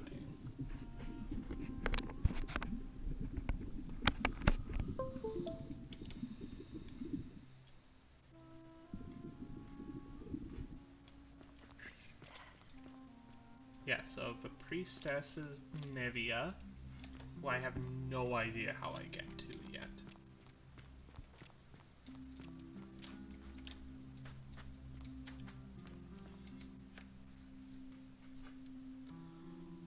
Salve again, friend. I went and... How is it possible that you... You're toying with me, right? Wait. You're a bit like... Sisyphus. Yeah, that's the one. Old King Sisyphus. Sisyphus was a Greek king. Yeah. He was forced to push a great boulder, forcing him to start over. Actually, now that I think about it, there are a bunch of old stories about the gods punishing people by making them do... Tantalus was made to grasp at fruit on a tree he could never quite reach. The Pleiades had to keep fetching water in a sieve. Oh, and Ixion was strapped to a wheel going round and round forever. Anyway, I don't know which god you managed to upset to get... So, I'll tell you what. I'll keep doing whatever I can to help you. Anytime, friend. Now, I'm going to keep your secret. Oh, and if our conversations ever start to annoy you, just tell me you're busy. I know when I'm not wanted. May fort...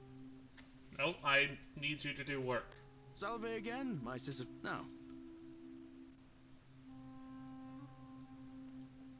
But for...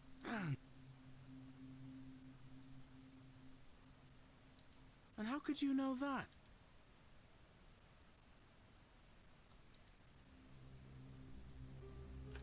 I've bounced the idea around, but... Because... All right.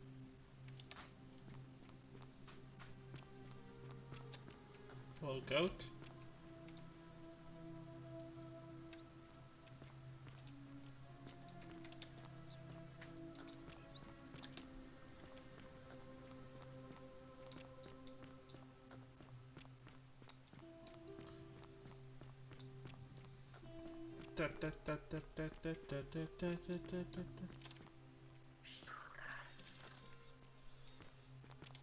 Yeah, find the priestess.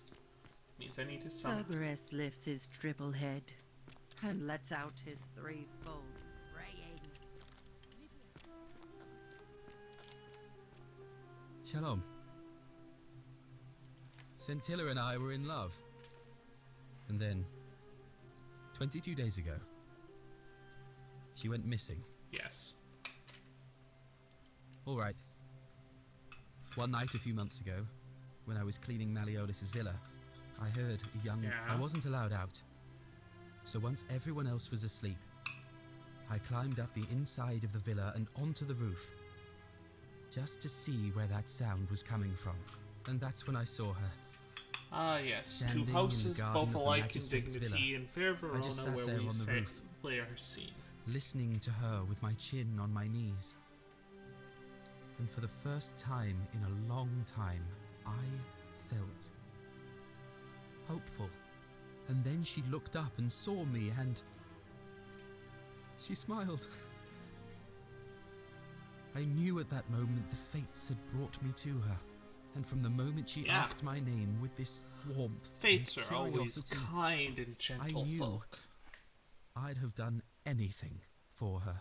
And so for weeks on end, each night I'd climb out of the villa and into her father's garden.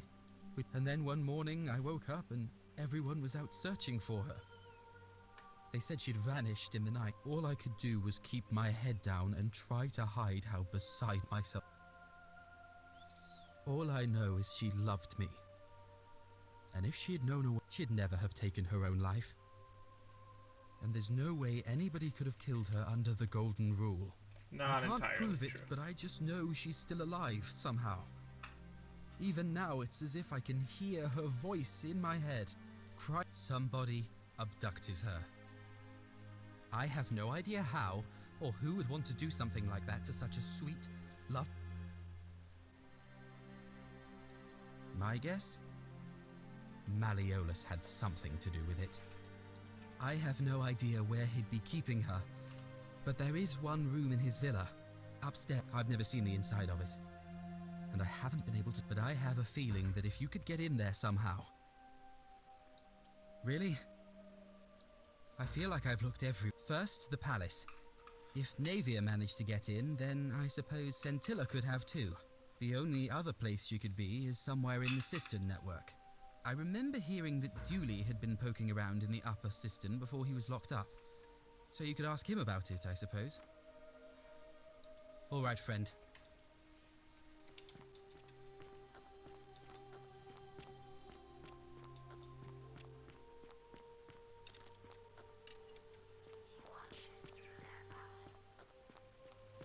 That's some lamp.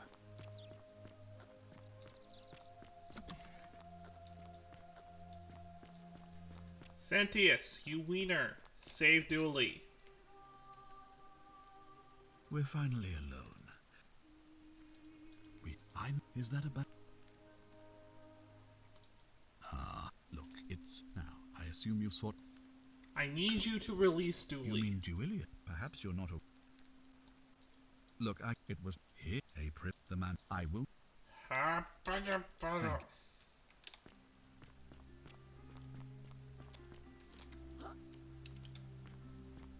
If you're snooping around in my possessions, you're wasting your time.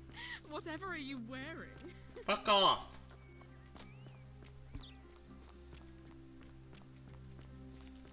Keep an eye out for Scintilla, would Hey, you? Horatius. How's it feel knowing your man's doomed to lose the election today?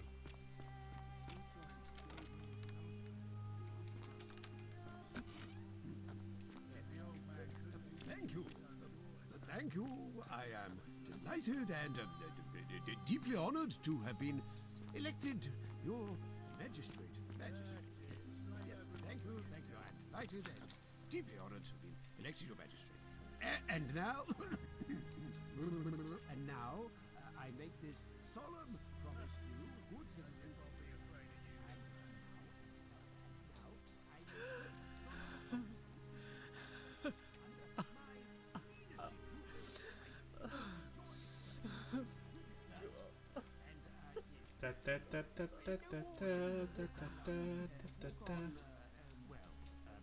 Eggshells, yes. No more should you walk on eggshells, fearing simply to live and breathe because the tyrant Sentius told you it was forbidden. Yes, this is my first act. My first act as magistrate. I hereby announce a day of, Wow, he's awful. a day of celebration. I hereby announce a day of celebration marking an of an era. Yes.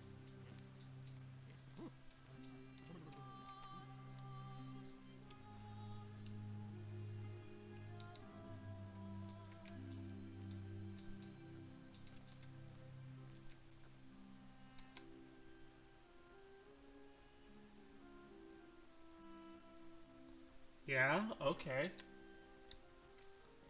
Sneaky. I might need to go talk to...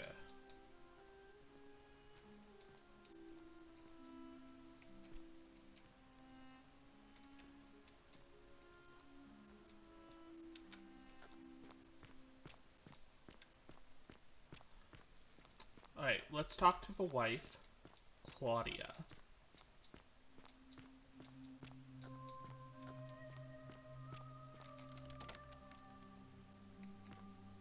What do you want? I'm not supposed to be in here. Talk. An intriguing proposition. Go on. Perhaps you're not as silly as those clothes make you look. What makes you say that?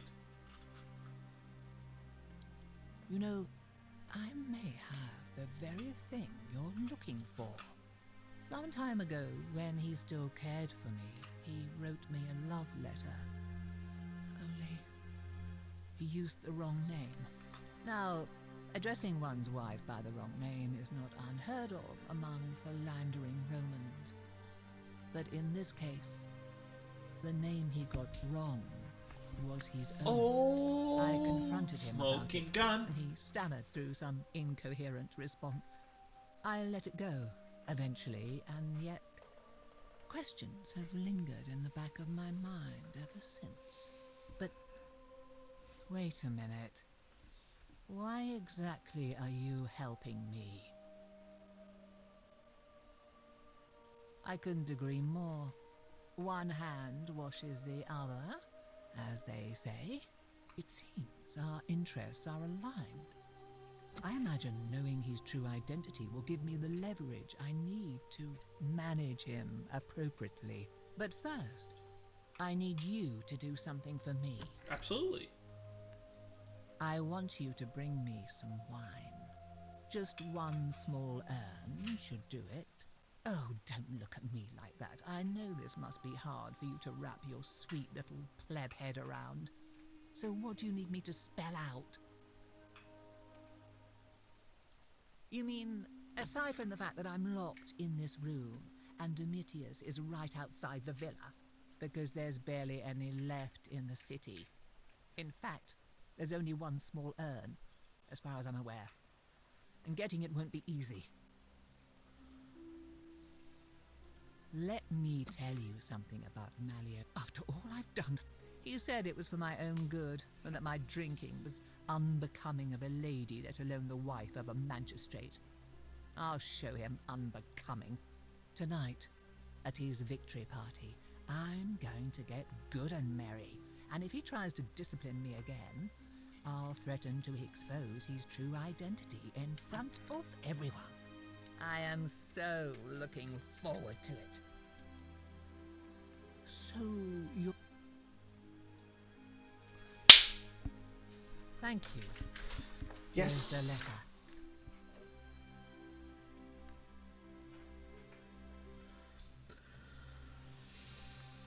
Now, perhaps you can tell me who Quinctius really is. According to a bounty letter from Emperor Nero, he's the person who started the fires in Rome last year. He's... Oh no. That's... quite a lot more serious than I imagined. I only wanted some leverage over him, not to destroy him. Give me that immediately. Nobody else must know.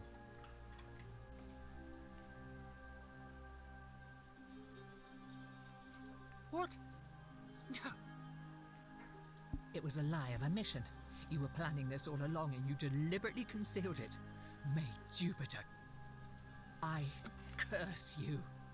I curse your life and mind and memory.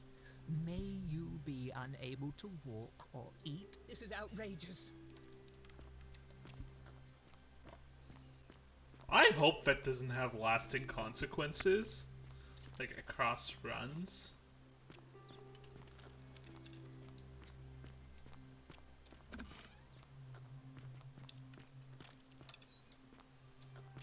Oi! How did you get in there, you cheeky little stirkers? Are they? Oh, right. Wait, what? Oh my god. Hey! You're not thinking about going into the cistern, are you? Wow. Nobody's told you about Hannibal? Ugh. Why do... So, there was this guy called Hannibal, right? Funny accent. Used to go down into the... One day, a few weeks back, he comes out and tells me the cisterns are haunted. We're in hell, Said he could so... hear spirits wailing.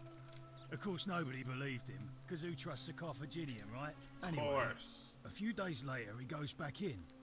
And hours go by, and he hasn't come back out, yeah? So I go down after him, and it's dark. But in the distance, I can just make out his body.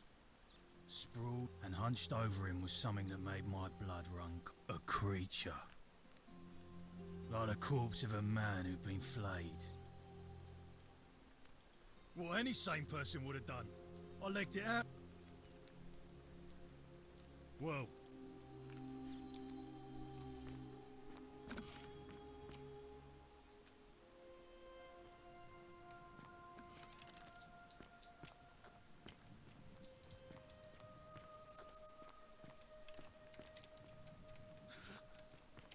Oh, fuck, zombie!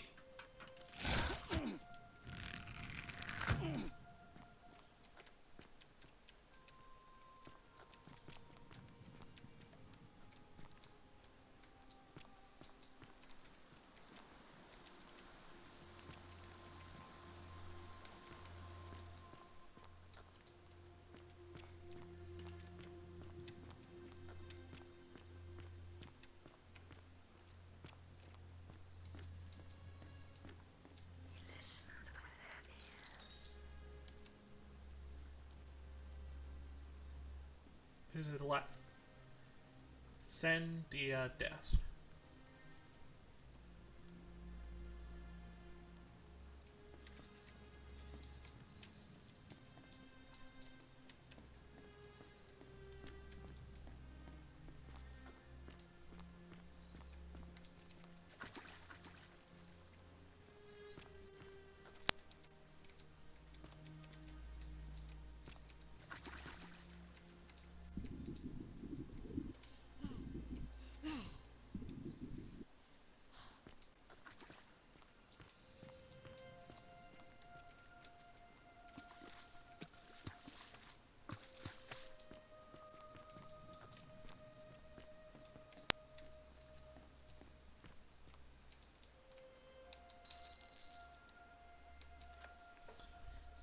Human-like creature covered in gold.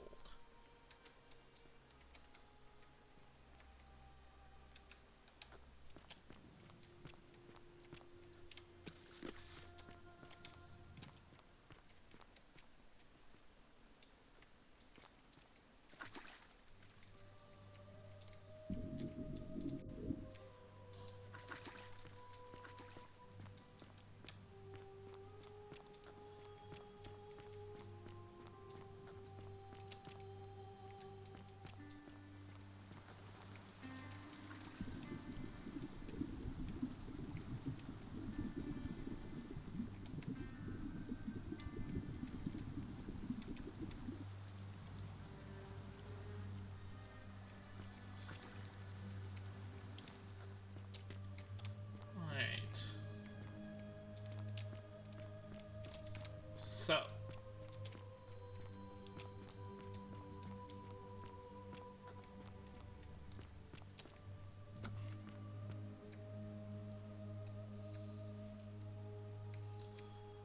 come on.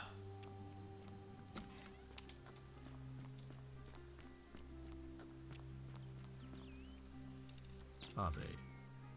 Ah, you've returned. Do you have any news about your investigation? Thank you.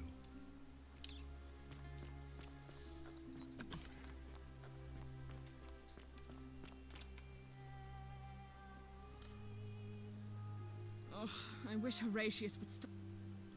You're no help. God damn it, Sentia.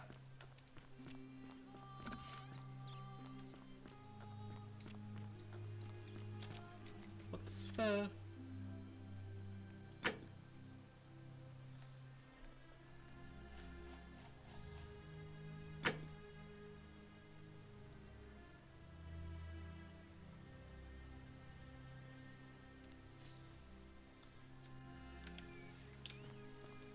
Sendia death. Keep an eye out for Scintilla, would you? What is it, citizen? All right? A new face. Oh. See you. Keeping an eye on things, Horatius? As always, priestess. Any news about Scintilla, Navia?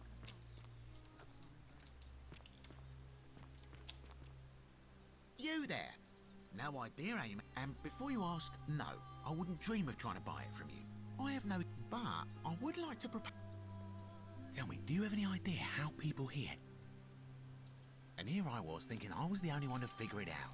Supposedly, 1 or 2 of those arrows is enough to turn a full-grown man into... Now, of course, that is a travesty.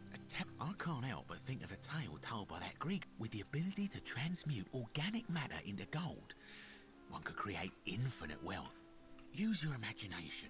Golden animals, insects, trees... And even if we were to split all those...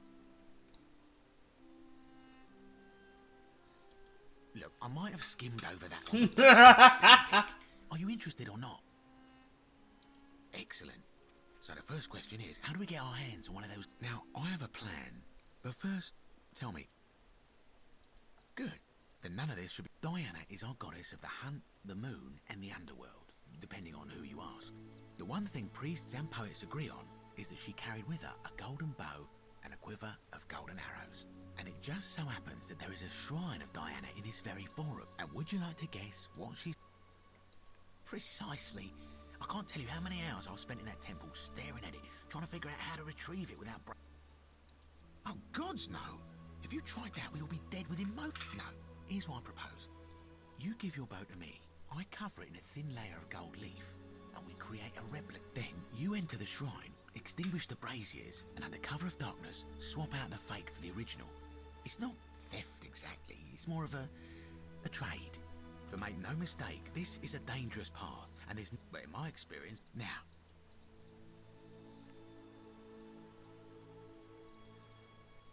I don't have any questions. So, are you in, partner? I am in. Wonderful. This is a quality weapon. And here we...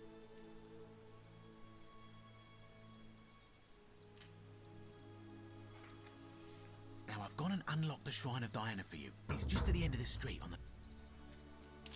Opposite Shrine of Apollo.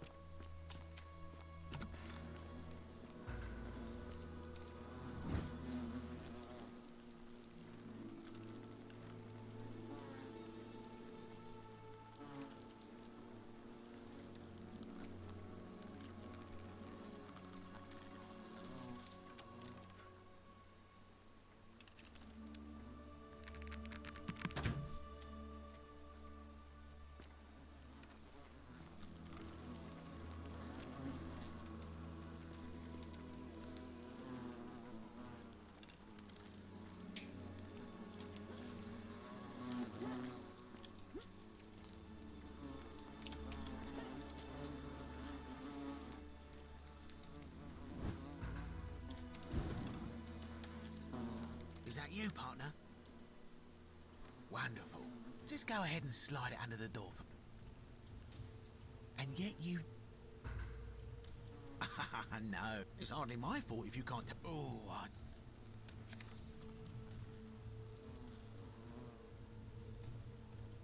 Not a very effective threat, is it? See, your second problem is the bow. Now...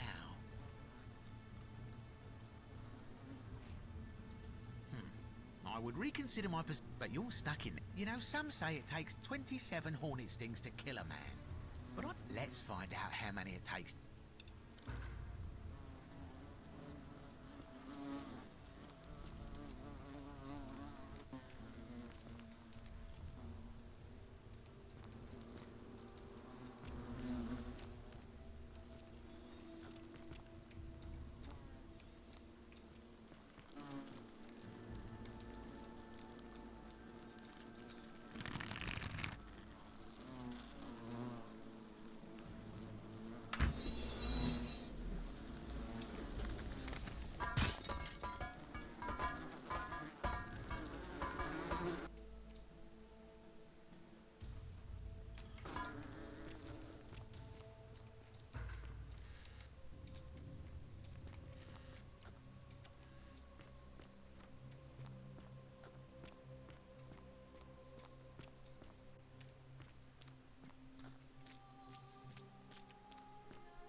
a non-lethal way.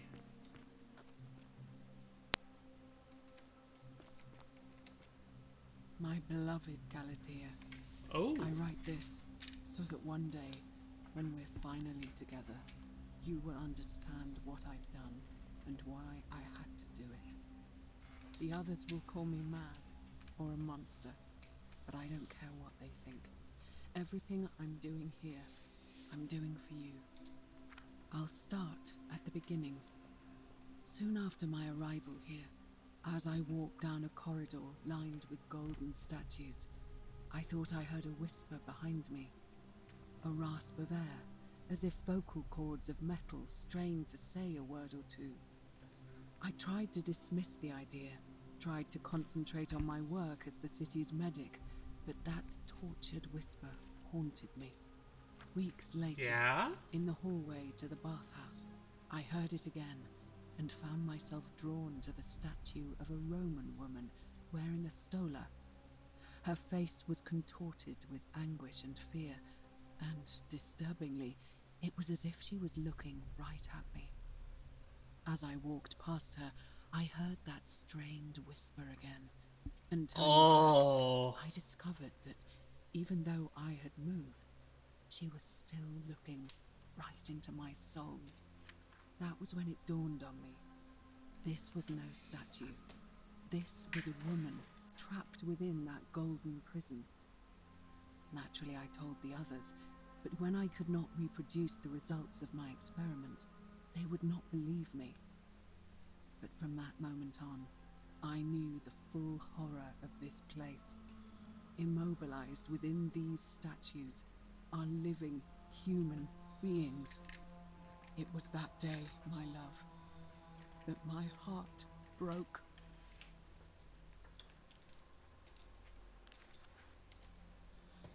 Alrighty.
Ah.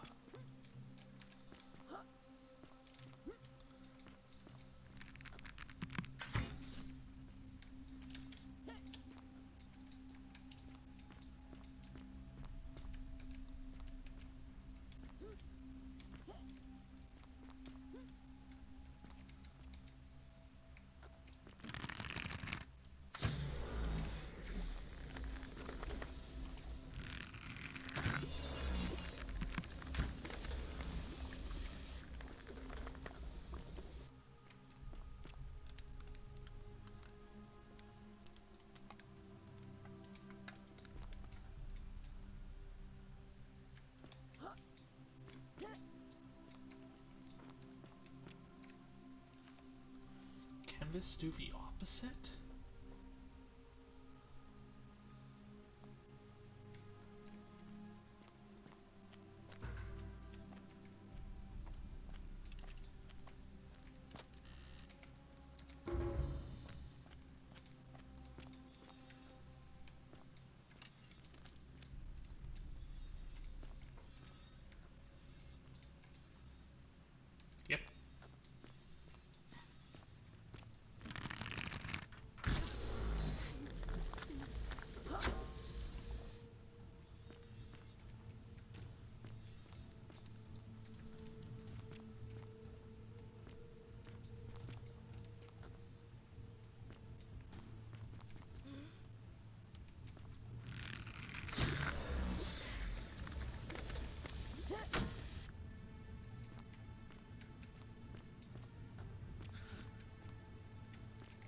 Oh, shit.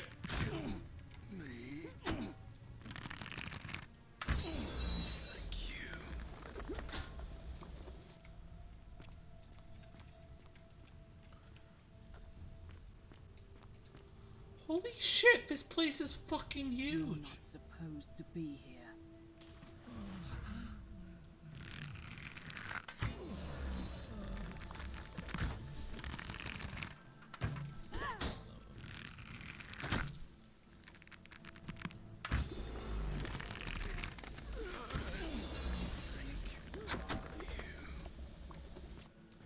Kick it real good.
Da da da da da da da da da.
Trying.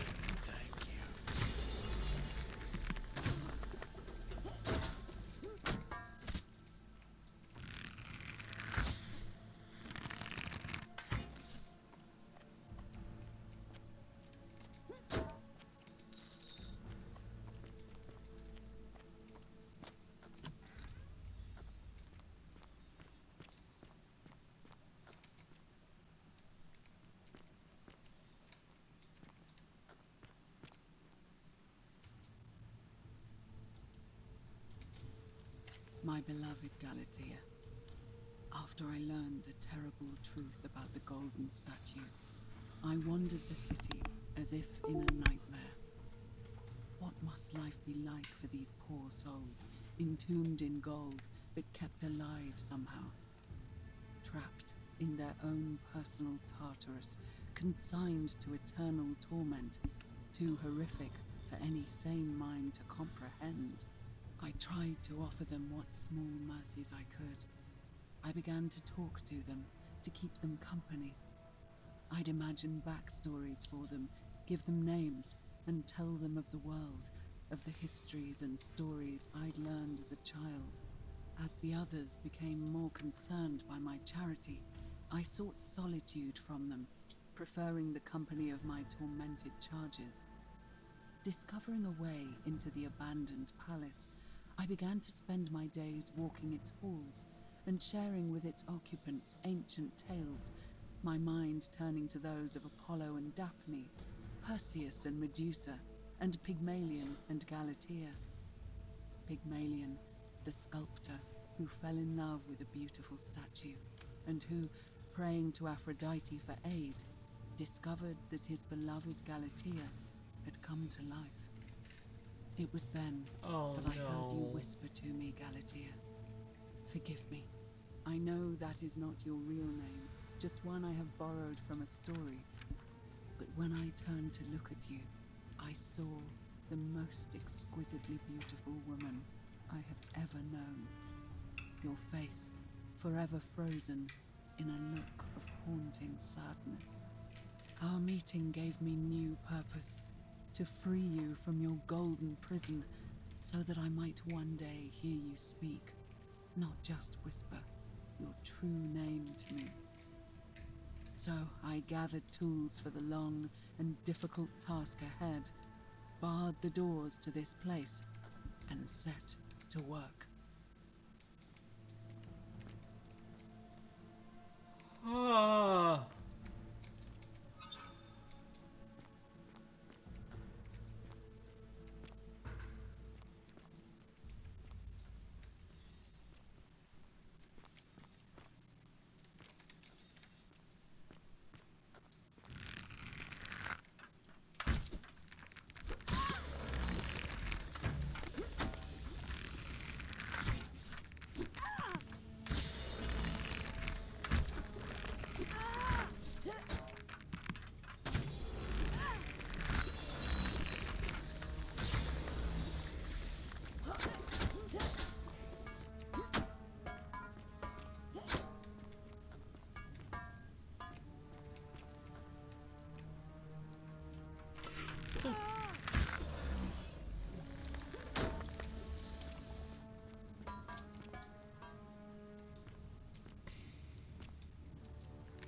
Can I?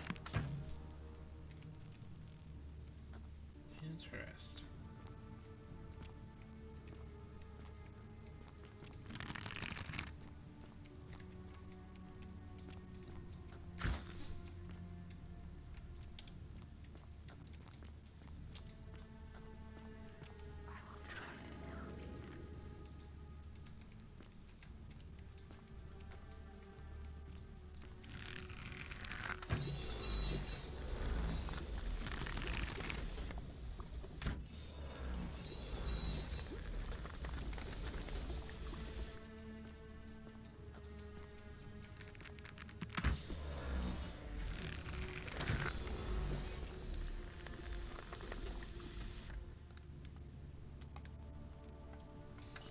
No.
Love that.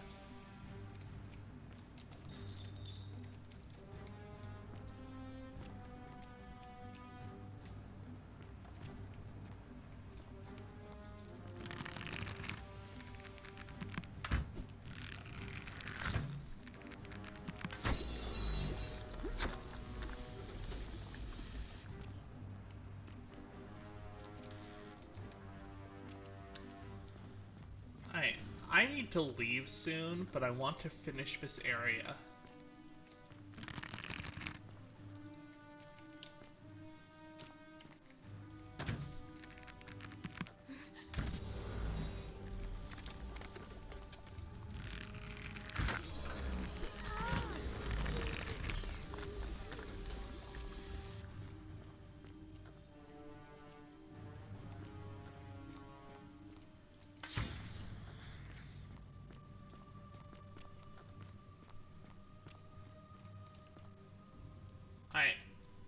My beloved Galatea, my